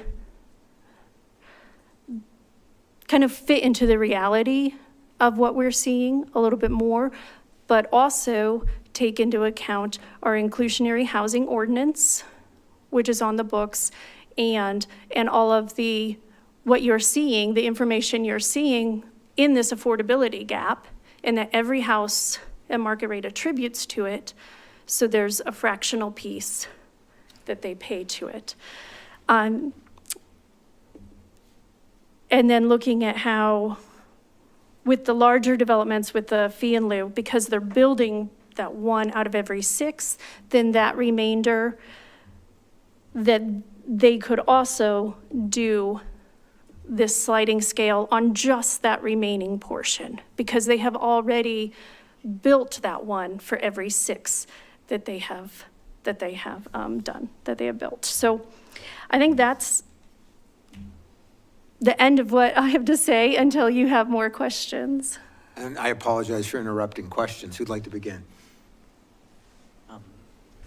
I guess I just wanted to address, I mean, a big part of this comes from a loophole exploited. One of my first experiences on council was that, like a bigger development that subdivided a whole bunch of, 5 or less lots that is technically just a part of a bigger project, but found a loophole to pay less or not to put anything, or anything deed restricted.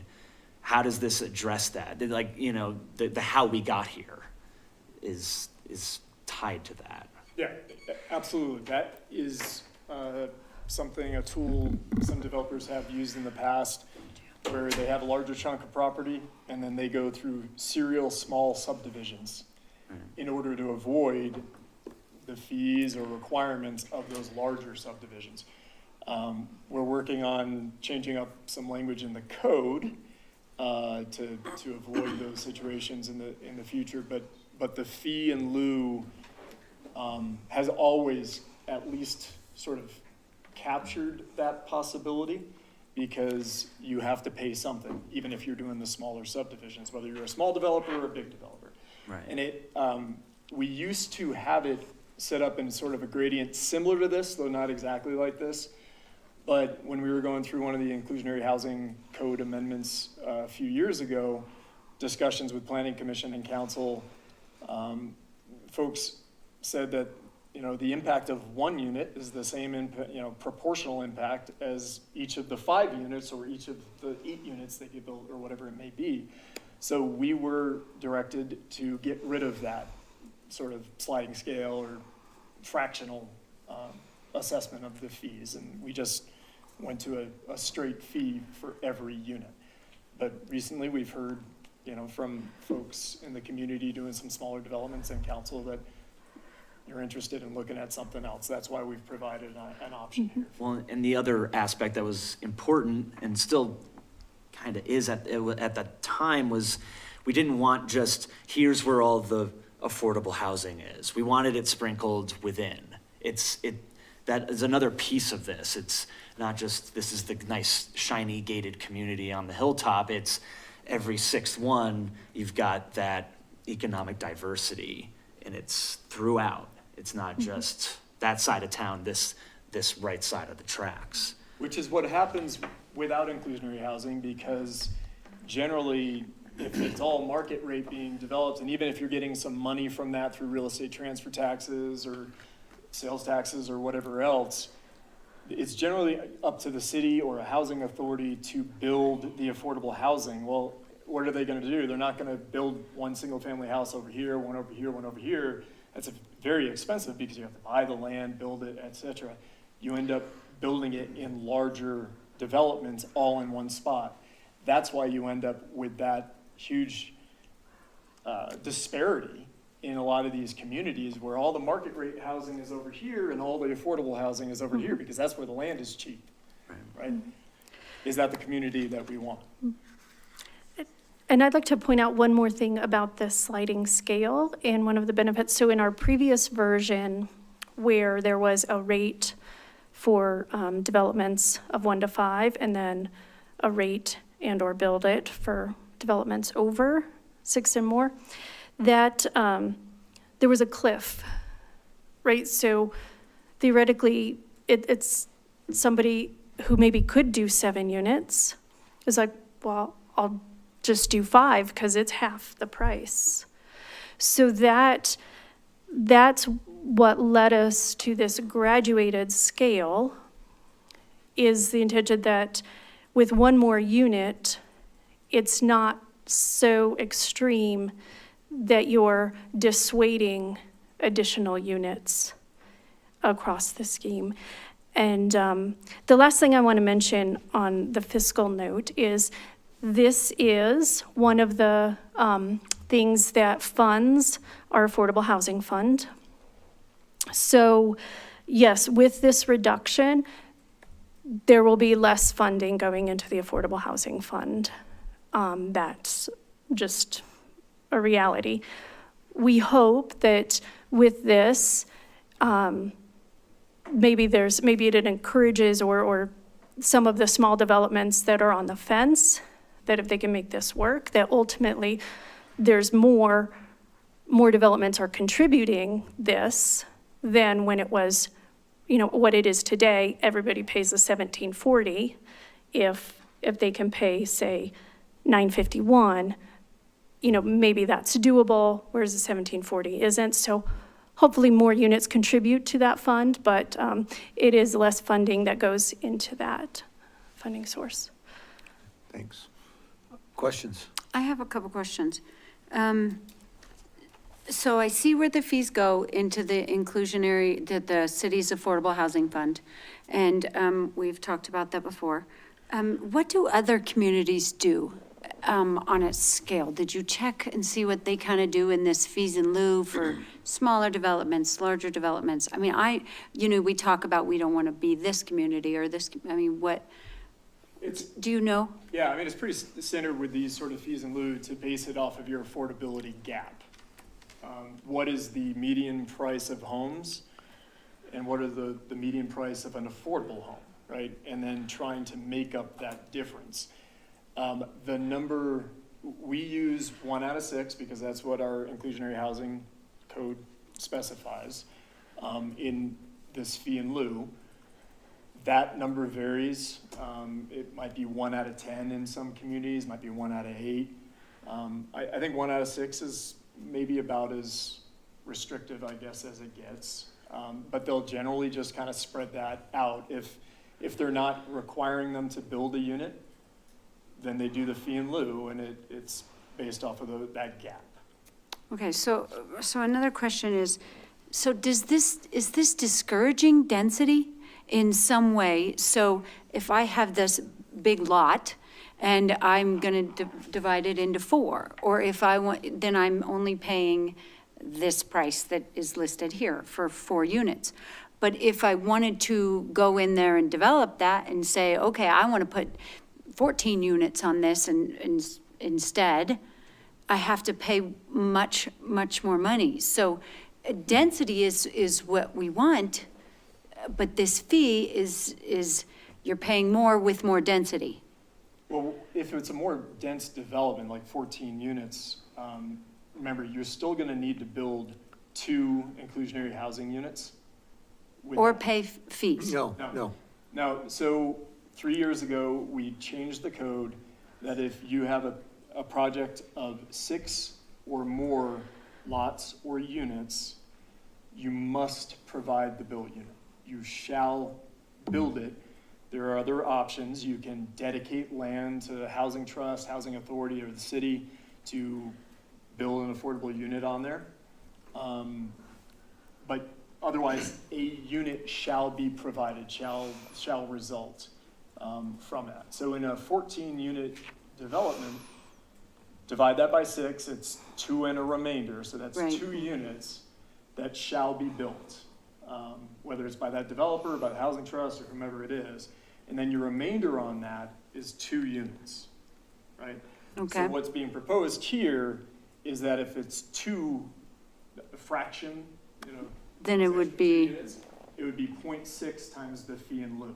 So you'd be making sure those two units get built, and then it'd be $8.15 per square foot. So really, the bigger factor here is how big the house is. Because the bigger the house, the larger that fee in lieu, right? I mean, if somebody's gonna build a 800 square foot house, in your example, then, you're talking about a fee of $6,400 or give or take in that particular case. But if it's Okay. 3,000, it's gonna be $24,000. right, right. And one other factor to that, when you talk about the density and how it goes up 10% of that $13.59 per unit. So I would say, yes, there is a cost-benefit analysis that anyone would need to do to determine, is it worth doing 4 units or 5 units if it's 10% more? And you have to factor in what is the overall profit, and is that the profit of that extra unit worth paying 10% more for the units? So, as I said, it used to be you paid 50% or you paid 100. So there was definitely an incentive to stay below that 100% a few years ago. The idea is to feather it more, and it's still a cost-benefit analysis that people would need to do, but the idea being that it might be like, oh, it is worth doing that extra unit based on my ROI, it works out. And I'll just add, and even if there are no units being proposed to be built, and they're just lots being created. Right. Right? You take a 1 acre lot that market value is, say, $400,000, and you split that up 4 ways, so there's a 1/4 acre lot, 4 1/4 acre lots. That doesn't mean that each lot's gonna be market value $100,000, right? That's not how it works. No. In reality, that 1/4 acre lot could be $150,000 or even $200,000. So there's greater value in splitting these up, even if it's just a lot and no units being built. Okay, so the last thing is, how is the negotiating done? So I know that in public comment, there was some questions about negotiating fees. Is that done on smaller units, or is that done on big units, or lots, or? It's done based on the type of land use application, and there are only 2 types of land use applications that allow for any negotiating. It is a planned development, a PD, or an annexation. Okay. Annexation is governed by state statute as far as the negotiability of the terms that gets codified in an annexation agreement. And as the terms of a planned development overlay are called out in our code, it's a negotiated plan zoning district. So it does allow for some terms of negotiation. Generally, people come forward with a planned development request because the code wouldn't otherwise allow what they want to do. Whether the density they're proposing is too high, right, for the code. Building height is too high. They can't access lots because they don't front on a street. They want smaller setbacks. There's any number of things that can go into those, they're called deviations, that they'll ask for. And generally, that's where the negotiation comes from, is that, okay, you want to do this to be able to make your lot more developable, your property more developable. What are you providing to the city in return? Now, the points of negotiation of most of the planned developments that we have seen, they still meet the minimum standards of inclusionary housing. but there may be other components above and beyond that that get addressed. And, you know, in exchange for whatever deviations to the code that they're receiving. And to tag on to that, so state statute in, I believe, 1972 allowed for the creation of planned developments. So that is why that is a zone district that you see. And in state statute, it requires that there be a defined community benefit to utilize the planned development process. So that if the planned development did nothing other than meet the code, then it technically would not comply with state statutes. There has to be this above and beyond community benefit to going the planned development route as stated in the statute. Other questions? Got one question. So earlier you said, so these smaller developments that want to come in and just build, you know, subdivide a piece of land into just 4 lots.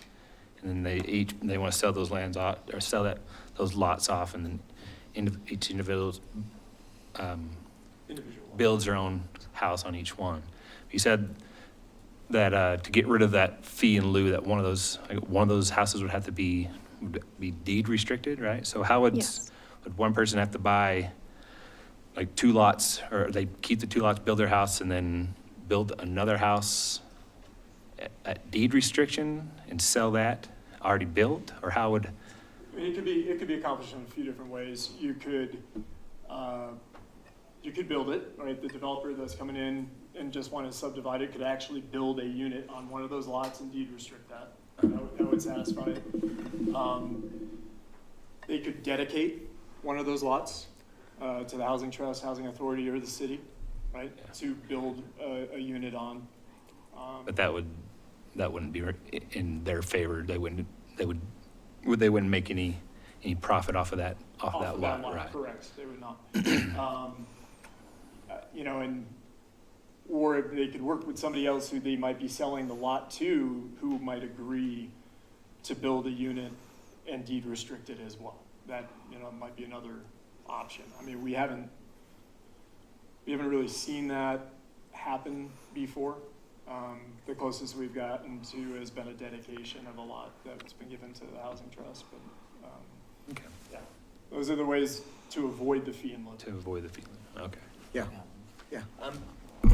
Just, I guess just to shine light on, you know, the whole affordable housing fund, people really wanting to know how that money is being spent. Can we offer up examples of where that money is going and what it actually means as far as, because we're talking a lot about money as why do I have to pay? But really what we're talking about is people and what the payment is for losing them.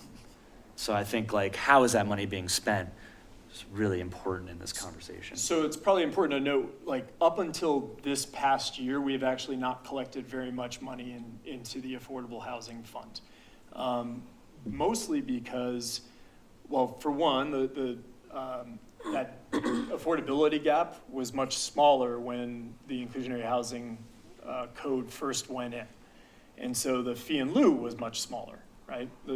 We saw houses around here selling for $400,000 when the affordable price might be $300,000, $350,000. So that gap was a lot smaller. Well, that gap got really big, especially starting about 2020, 2021. It basically doubled and even tripled.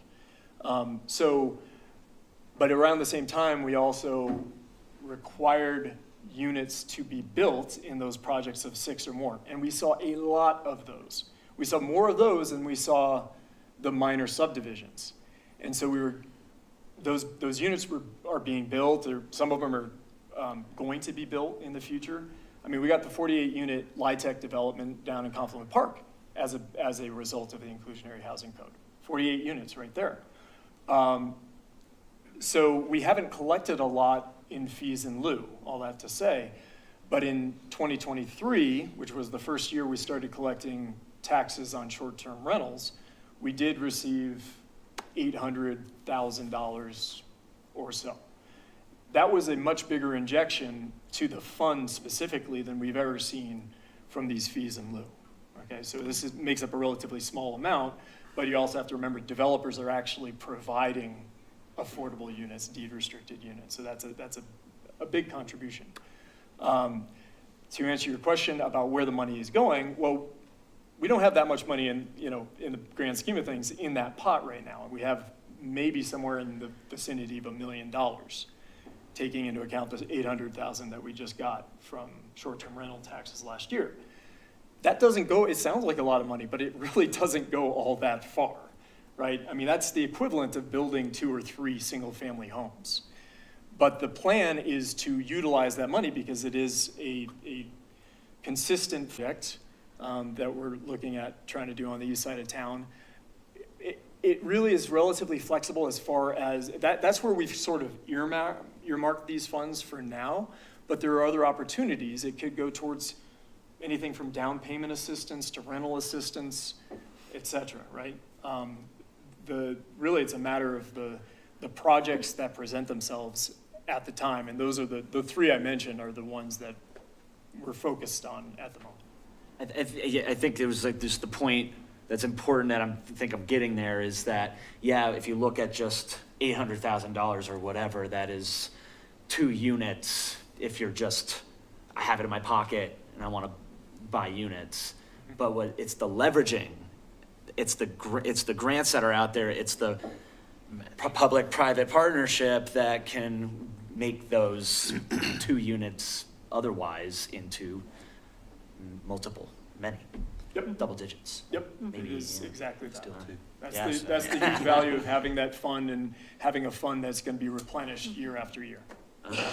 Thank you, appreciate that. Any other questions before we go to discussion? Let's get to discussion. We've sort of been discussing. Who wants to begin? I'll have a little discussion. So the fees in lieu that you're proposing here are better than the ones we have now? Well, less. They are less. They're lower. Yes, they range from between 61% lower for a 1-unit development to 30% lower for a 5-unit development. And this is they won't go any lower. I mean, when does this come up? So if this passes, when do we vote on this again? Or when do you guys decide, okay, this is not working, let's raise it, or this is not working, let's lower it? When does that happen? So approximately 6 months from now, we will look at it again, and we will look at what the Reevaluate. median sales price is for Chaffey County. So if the median sales price goes down, they'll go down. Okay. I don't know if you're gonna bet on that happening, but. Council asked us to come twice a year with updates to these numbers. Okay. So we have been doing that for the last few years. And we try to do it in the spring around this time and again in the fall to kind of capture the seasonality, I guess, of things. Okay. through the year. Okay, so 6 months it could go lower, or you could suggest higher? Or the same? And again, it's really up to the market, you know. We don't set these numbers. These numbers are set.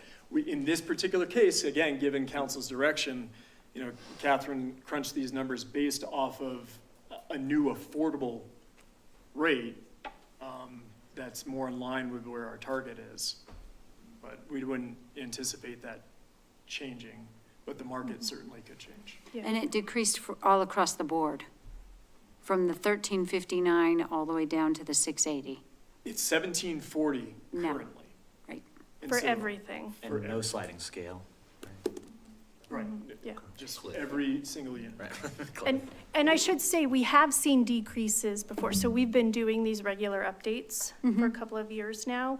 It used to, the peak was about $22 a square foot. So, and then interest rates started rising, and that's where we saw the median sales price come down a little, and it got down to about $17.40. And I don't remember, if we had not instituted any of these changes and just brought forth to you using this old formula, if I remember correctly, the new fee in lieu would have been around $18.40.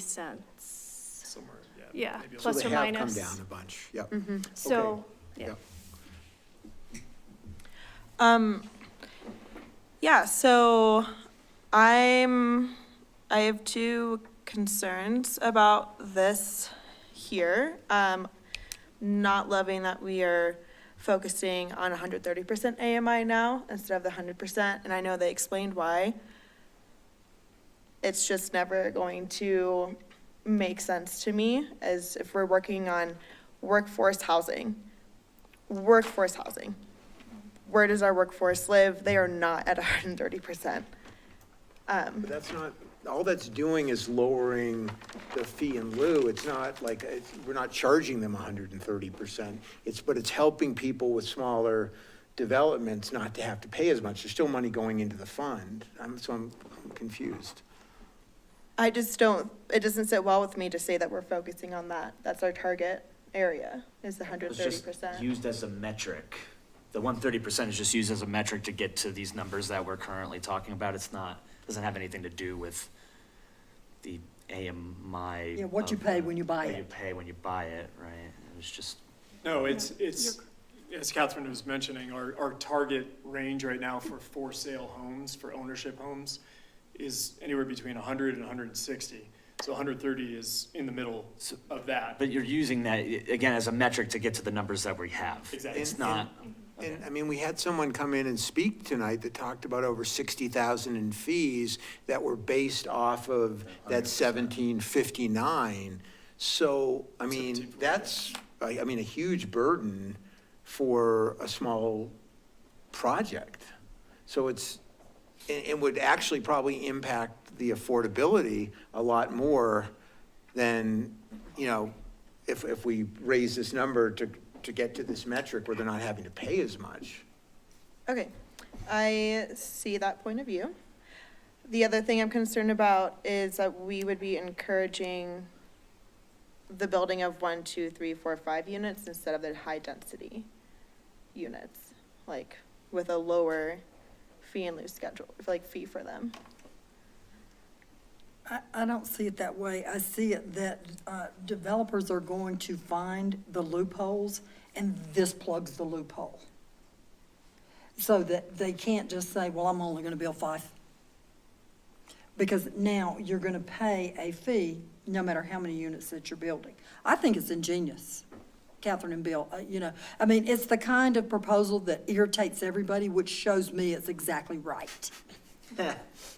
Because if it makes one side of the group too happy, well, that's not a good thing. And we can't write different rules for individuals who buy land as opposed to developers who buy land. And that's what you're addressing here. We can't just have 2 sets of rules.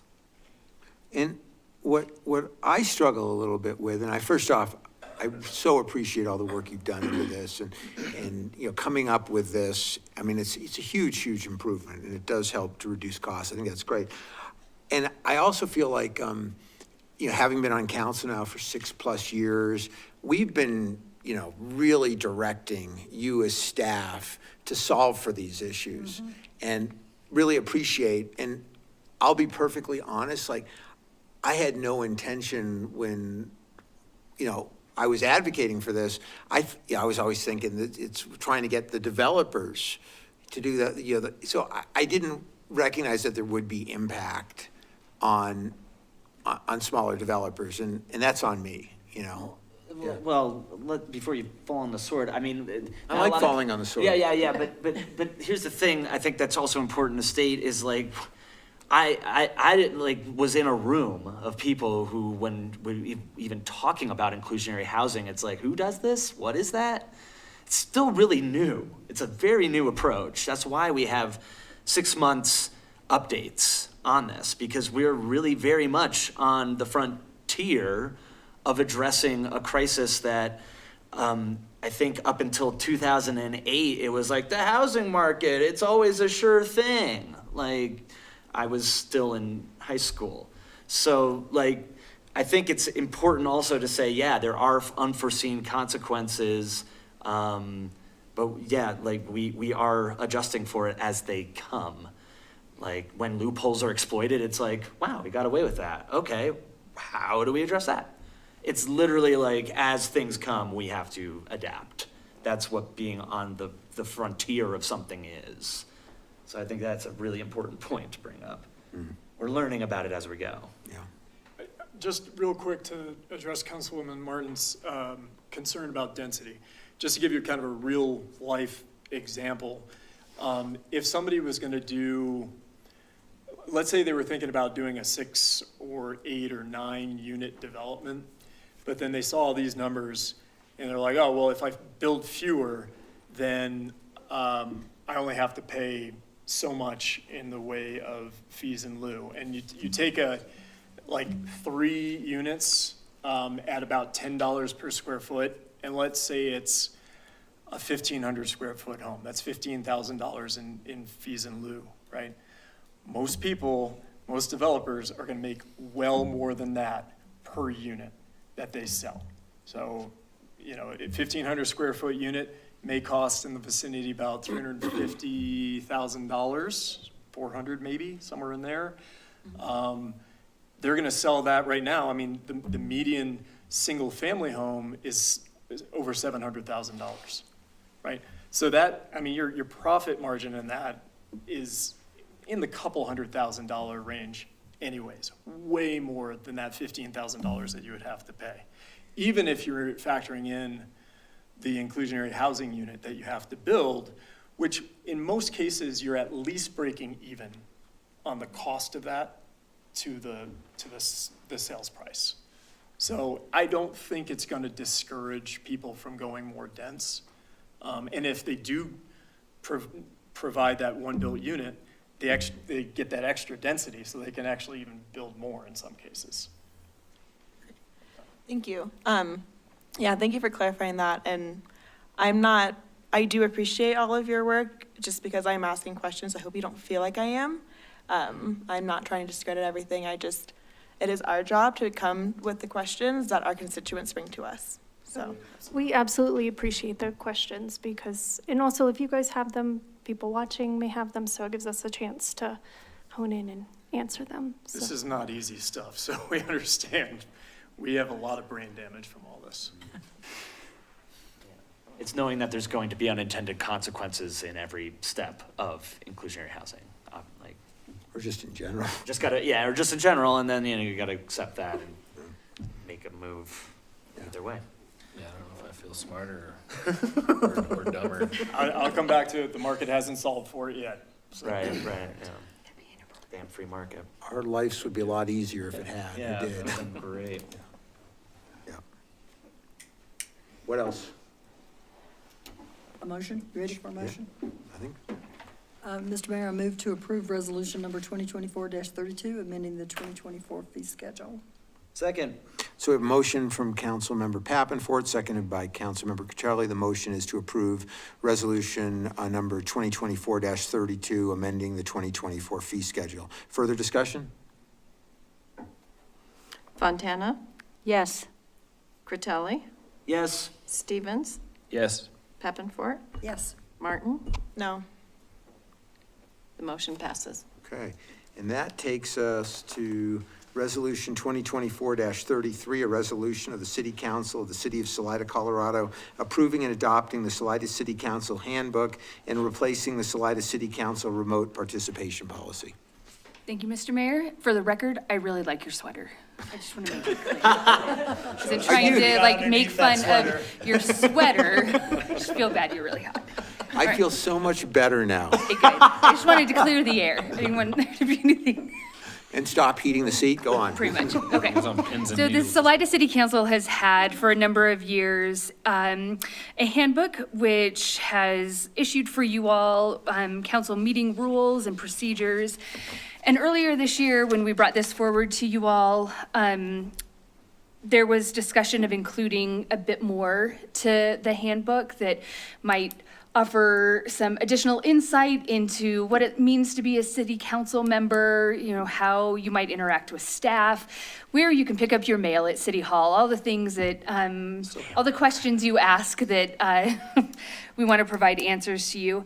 So the city attorney, Nina Williams, and I reviewed handbooks from other municipalities, gathered information that we felt was pertinent to the city council, brought this to you at your retreat in February, gave you all an opportunity to review that, and what you have before you is the final version of the Salida City Council Handbook, which also includes a replacement of the remote participation policy.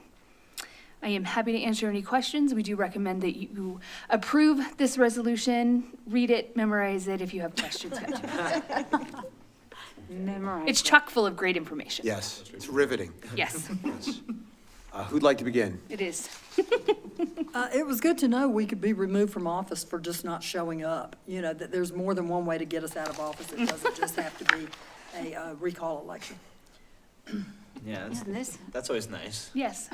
Because if you showed up, you've already removed yourself. Yeah, I think it turned out really good. Oh, I do too. Yeah. Self-imposed. No call, no show. Yeah. Over it. Yeah, I appreciate all the work that went into it. me too. Yeah, That's Thank a you, great Christy. product. Great. one of my favorite documents in my life. I think it's the only one, but it's I'm really still- happy to hear that. We even put a pretty picture on the front. Yeah, That's yeah. nice, right? I like that. Yes, I noticed. I was like, ooh. Yeah. Sort of sounds like maybe a motion might be. Sweet. Mr. Mayor, Yeah. I move to approve Resolution 2024-33, a resolution of the City Council of the City of Salida, Colorado, approving and adopting the city's Salida City Council Handbook and replacing the Salida City Council Remote Participation Policy. Second. So we have a motion from Councilmember Stevens, seconded by Councilmember Martin. And the motion is to approve Resolution 2024-33, a resolution of the City Council of the City of Salida, Colorado, approving and adopting the Salida City Council Handbook and replacing the Salida City Council Remote Participation Policy. Further discussion? Pappenfort, Yes. Stevens, Yes. Critelli, Yes. Martin, Yes. Fontana. Yes. The motion passes. And next up, Resolution 2024-34, a resolution of the City Council of the City of Salida, Colorado, approving citizen appointments to the Planning Commission pursuant to Section 2-7-10 of the Salida Municipal Code. We got to see you again? I'm sorry. No, it's a delight. So, yes, staff is recommending reappointment of Aaron Derwingson as a regular member of the Planning Commission. His term expired in March, unable to, we didn't recognize that until a little bit too late. This is the earliest opportunity to get in front of you to extend his term, which would go through March 21st of 2028. And we have currently a full slate. We have 7 regular members and 2 alternates on Planning Commission currently. And suggested motion and recommendation are there. I'll take any questions if you have them. Questions? I see that Michelle Walker is about to expire also. Yes. I we mean, have that. do we do this again then And for her Yep. too? And they were just put in there because of, you explained it. Yeah, we just tend to list who's on there and when their terms are. So it's Michelle's and Greg's actually that are coming up in June. Okay. So we'll likely try to get to you at that first meeting in June with their reappointment opportunities there. Okay, perfect. And then, Bill, will we also be advertising those positions? I mean, because we don't want to be at the mercy of people wanting to stay on the board forever. We could. We currently have alternates who would often jump into it. And so, my theory behind it is if we have a functional group of folks and we have willing alternates that could move into that realm, makes sense to do so and then advertise. We're not required to advertise when there's a term expiring. It is an option to do, however, and if somebody does want to move up and out of the alternate position, we would absolutely advertise for that position. That makes sense. Yeah, makes sense. So like if Dan wanted to take Aaron's position, because he's an alternate, would he like go to you and be like, hey, his term expired? Like how does that process, what does that look like? Like who? Yeah. Yeah, I mean, if somebody really wanted to move up, How does, yeah.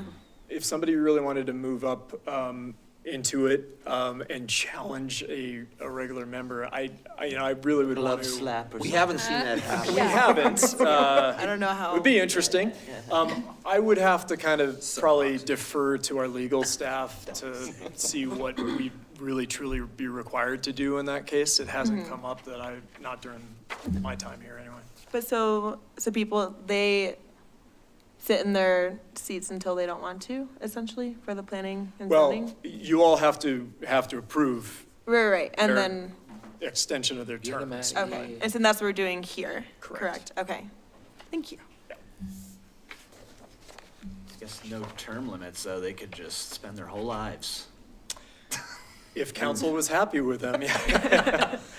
Boy, that sounds like that's a life sentence with Oh, no man. opportunity for time off for good behavior. Well, and you've just hit on my concern, why I asked that question. You know, Yeah, when yeah. do we open it up to new people? Because there are a lot of new people who want to serve, on some board or another. And it seems like they're locked up. Well, not with the alternate blood. pieces, because it's great for somebody to come in and learn the ropes. Oh, sure, I love that. Yeah. And another thing probably important to mention in this particular case, Aaron was actually serving out the term of another person. So he's only been on for a year, so he hasn't had 4 years. Gotcha. And another reason that it made sense to just bring it Yeah. forth at this time. Yeah, that does make sense. If they were on for multiple 4-year terms, then it might be a different story. I think we're ready for a motion. Oh, Already did mine. Seems like it's somebody else's turn. Mr. Mayor? Yeah. I would, let's see, where's my motion? I would like to make a motion to approve Resolution 2024-34, a resolution of the City Council for the City of Salida, Colorado, approving the following appointment to the Planning Commission. 1, reappoint Aaron Derwingson as a regular member term to expire March 21st, 2028. Second. So we have a motion from Councilmember Fontana, seconded by Councilmember Stevens. The motion is to approve Resolution 2024-34, a resolution of the City Council for the City of Salida, Colorado, approving the following appointment to the Planning Commission. Reappoint Aaron Derwingson as a regular member, term to expire March 21st, 2028. Further discussion? Critelli, Yes. Peppenfort, Yes. Martin, yes. Stevens, Yes. Fontana, Yes. motion passes. Okay, and we're on to council reports, and we'll start with Councilmember Critelli. Yeah, I just wanted to mention something. So, there was a report of a fire on H Street, in the Mountain Mail, read it, and yes, our Salida Fire Department responded very quickly. It was actually my kiddo who made the call, which I thought was important. He was driving friends. Yeah, Matthew, shout out to Matthew. He was driving back, it was the night of prom, and it was 1:30 in the morning, and he was driving his friends back home from the fairgrounds and saw the fire and reported it and stayed and followed their directions the whole way. He wasn't mentioned in the article, but I'm mentioning you now, buddy. Thank you for... He's prom king in my eyes. Yeah. So thank you, Matthew, for doing that. Yeah, and I think I just wanted to just address some of the things that were spoken of today or tonight's meeting, as far as things when it comes to fees towards inclusionary housing. There's always this statement of, why do I have to pay? Like, why is this falling on me? Why do I have to pay? And I think it's just important to kind of weigh, like, when a lot of these conversations, they really do get stuck on money. and we kind of forget that we're also talking about people. And I really want to just like bring that conversation back to, we either pay with our money or we pay with losing people. And then we lose that character. And it always comes back, then character comes up of, now we're kind of becoming a theme park. A lot of houses are being, commoditized for just tourism and what have you. I think that it's just important that we're retaining those characters that are the character. And yeah, we're, closing loopholes or addressing unintended consequences just come with the territory of, a housing crisis that really just bubbled to the surface and Dan and I were the first council in Salida to actually address it instead of just saying, well, is there one? I'm not even sure because I have a house and I'm fine.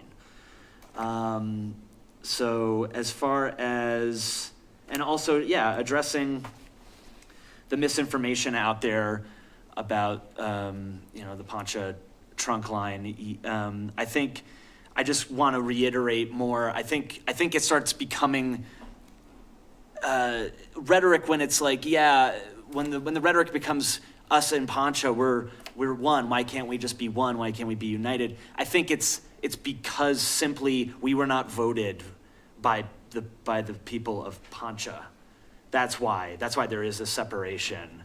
So I don't speak to amplify the voices of people in Poncha.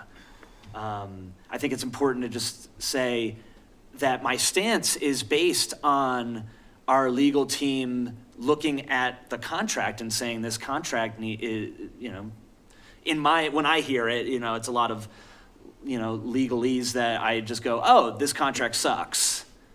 That's what I get from it. And we're trying to, that's what the whole court situation is going, we need a rewrite.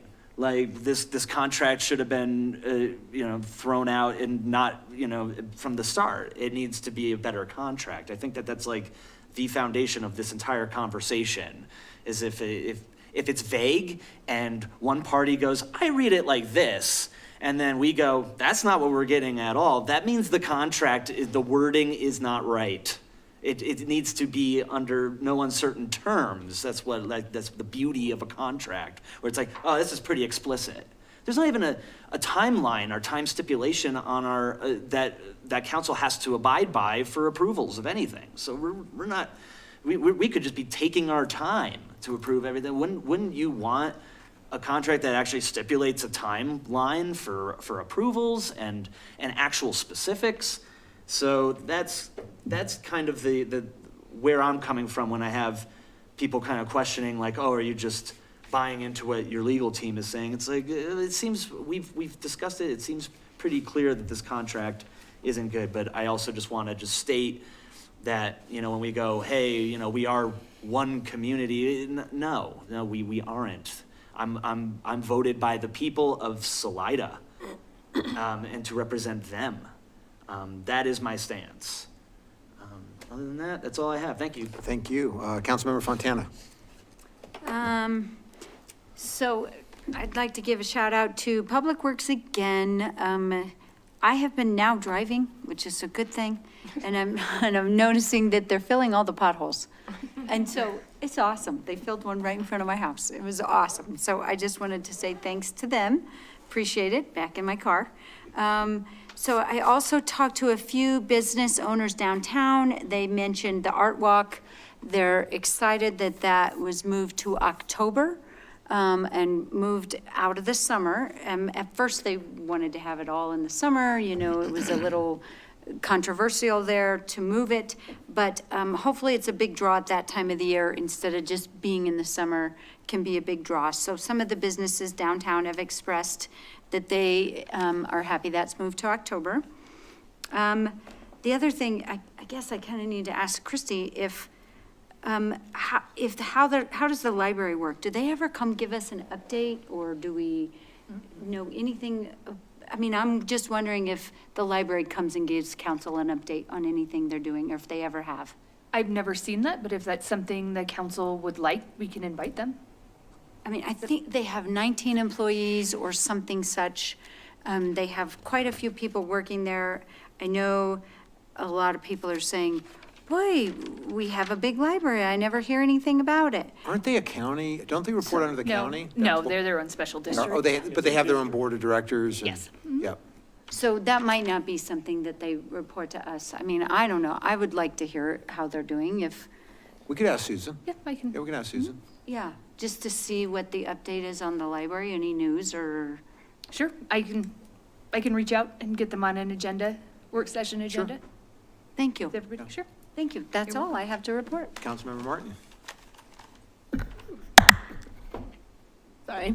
Quite an entrance.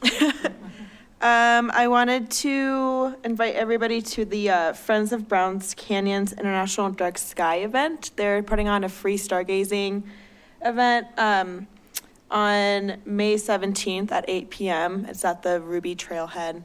I went in the fall, and it's really fun. And there's a telescope, and I've never looked at Saturn before, and I got to last time. So it's really cool. Encourage everyone to go. There's also the CHA, the Chafee Housing Authority, and We Are Chafee are putting on a Home in Paradise. It's a movie event this Friday. Doors open at 4:30.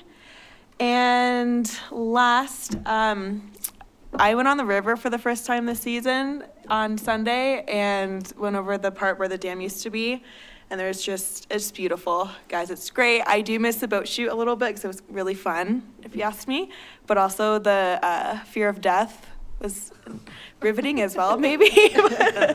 That too. Yeah, but it's great, and I hope everybody's able to enjoy a great boating season this season. Thanks.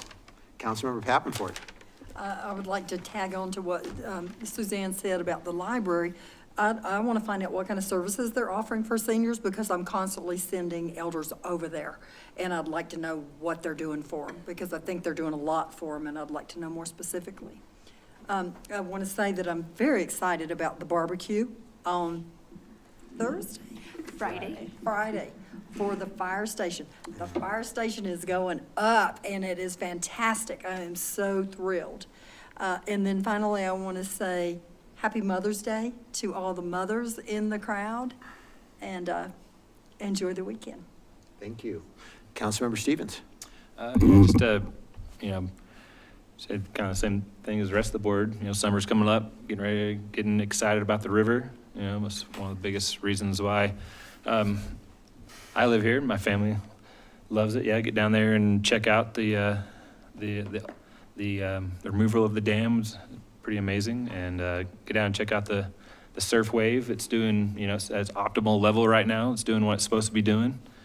People are loving it. Already huge lines down there to try and get a spot, get a surf on. So just going into the summer, excited. Again, happy Mother's Day to everybody, and that's all I got. Thanks.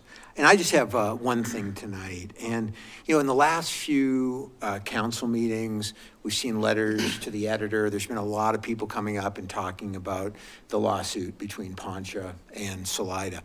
And I'm going to ask everyone tonight, I really think we need to reframe that discussion. Because to me, it is far less an issue between Poncha Springs and Salida and far more an issue between existing ratepayers and new development. And let me explain. I mean, if you look at our base of existing ratepayers, they live in Poncha and they live in Salida. So there's no distinction between them. And I think it's really important to understand that there is no need on the part of our existing ratepayers for a new wider capacity pipe because we've planned for it. There is plenty of capacity for our existing ratepayers. The only reason we need a new pipe is because of all the new development over there. That's fine that they want to do it, but when you do that, there's a price to be paid for it. So the question I have for the entire community in all of our existing ratepayers, Poncha and Salida, is it fair for you to pay for something that you're not going to benefit from? I'm not comfortable with that. I look at the situation and, I mean, when I think about benefits to these folks are not more traffic on our roads or more congestion on our trails or longer lines at the grocery store or longer wait times at restaurants. So I don't know how we can ask them to pay for something they don't benefit from. I think we really need to advocate for them. And it's not just Salida ratepayers, it's the entire system. These are people that have been paying into the system in many cases for decades. They pay a monthly service fee to the wastewater enterprise fund. When they tap in, they pay a system development fee. They've paid their fees. So to ask them to subsidize development, I really struggle with. And I'm frankly surprised at the Poncha Town Board, because so many of these folks are their people, would be doing the same. So that's the first thing I wanted to mention. The second is, there's this narrative that seems to be going around that Salida's not being fair, that we're being a bully with this. And I would just ask people a couple of things. Number one, remember, it was Poncha and the developers that brought the lawsuit. The moratorium was a response to that. But I want just to take a moment, give a little bit of history. Salida brought this to the attention of Poncha back in 2017. And we have the documentation where they came back to us and said, what are you worried about? This is a 50-year-out problem. We're not going to grow it more than 4% a year. Well, that 50-year-out problem arrived 44 years early. I wish we weren't dealing with it, but we are, right? And the reason we tried to get out in front of it and tried to get them to the table is that we recognized this is a really big financial lift. A few years ago, we were talking about a $14 million estimate. It's possible that number could have doubled since then. Neither one of our communities has that money lying under couch cushions. And in order to be able to put a pipe in, it's a multi-year process where, you need to arrange the financing, you need to arrange the construction, and that's why we've been trying so hard for so long to get them to the table. But unfortunately, you need two to tango, and we just haven't found a willing dance partner on this. So I just wanted really to get that point across. I would love to find a solution to this, but it's got to come from development, to ask the existing ratepayer if they don't get any benefit. I mean, I think about existing ratepayers, they're the ones that have contributed to this community, and they've contributed to it in some cases for a half a century. In other cases, maybe it's a little bit less. So how can we ask that of them? So I just wanted to get that out there. And the last point I want to make on this issue is, for years I've been hearing, oh, Salida's too cozy with the development community. Does anybody see the irony today in that the entity that's been accused of being too cozy with the development community is being sued by two developers and a neighboring municipality? I'll just leave it at that. Thank you. Thank you. Anything from our treasurer? No report this evening, Mayor. Thank you. We don't have no attorney report tonight? He's online. Jeff, do you have anything? No, I don't. Thank you very much. Staff reports? One very quick reminder that our beloved caboose is back, sitting at the end of F Street. We will be having a ribbon cutting, thanking all those who helped make it possible on Thursday, May 9th at 1 p.m. Please join us. It's going to be lovely. And the wind won't blow. It's going to be nice and warm. The sun's going to be shining. Boy, you are a salesperson. I do it. At what time? 1 p.m. Great. All that remains is a motion to adjourn. Favor? Aye. Have a good night.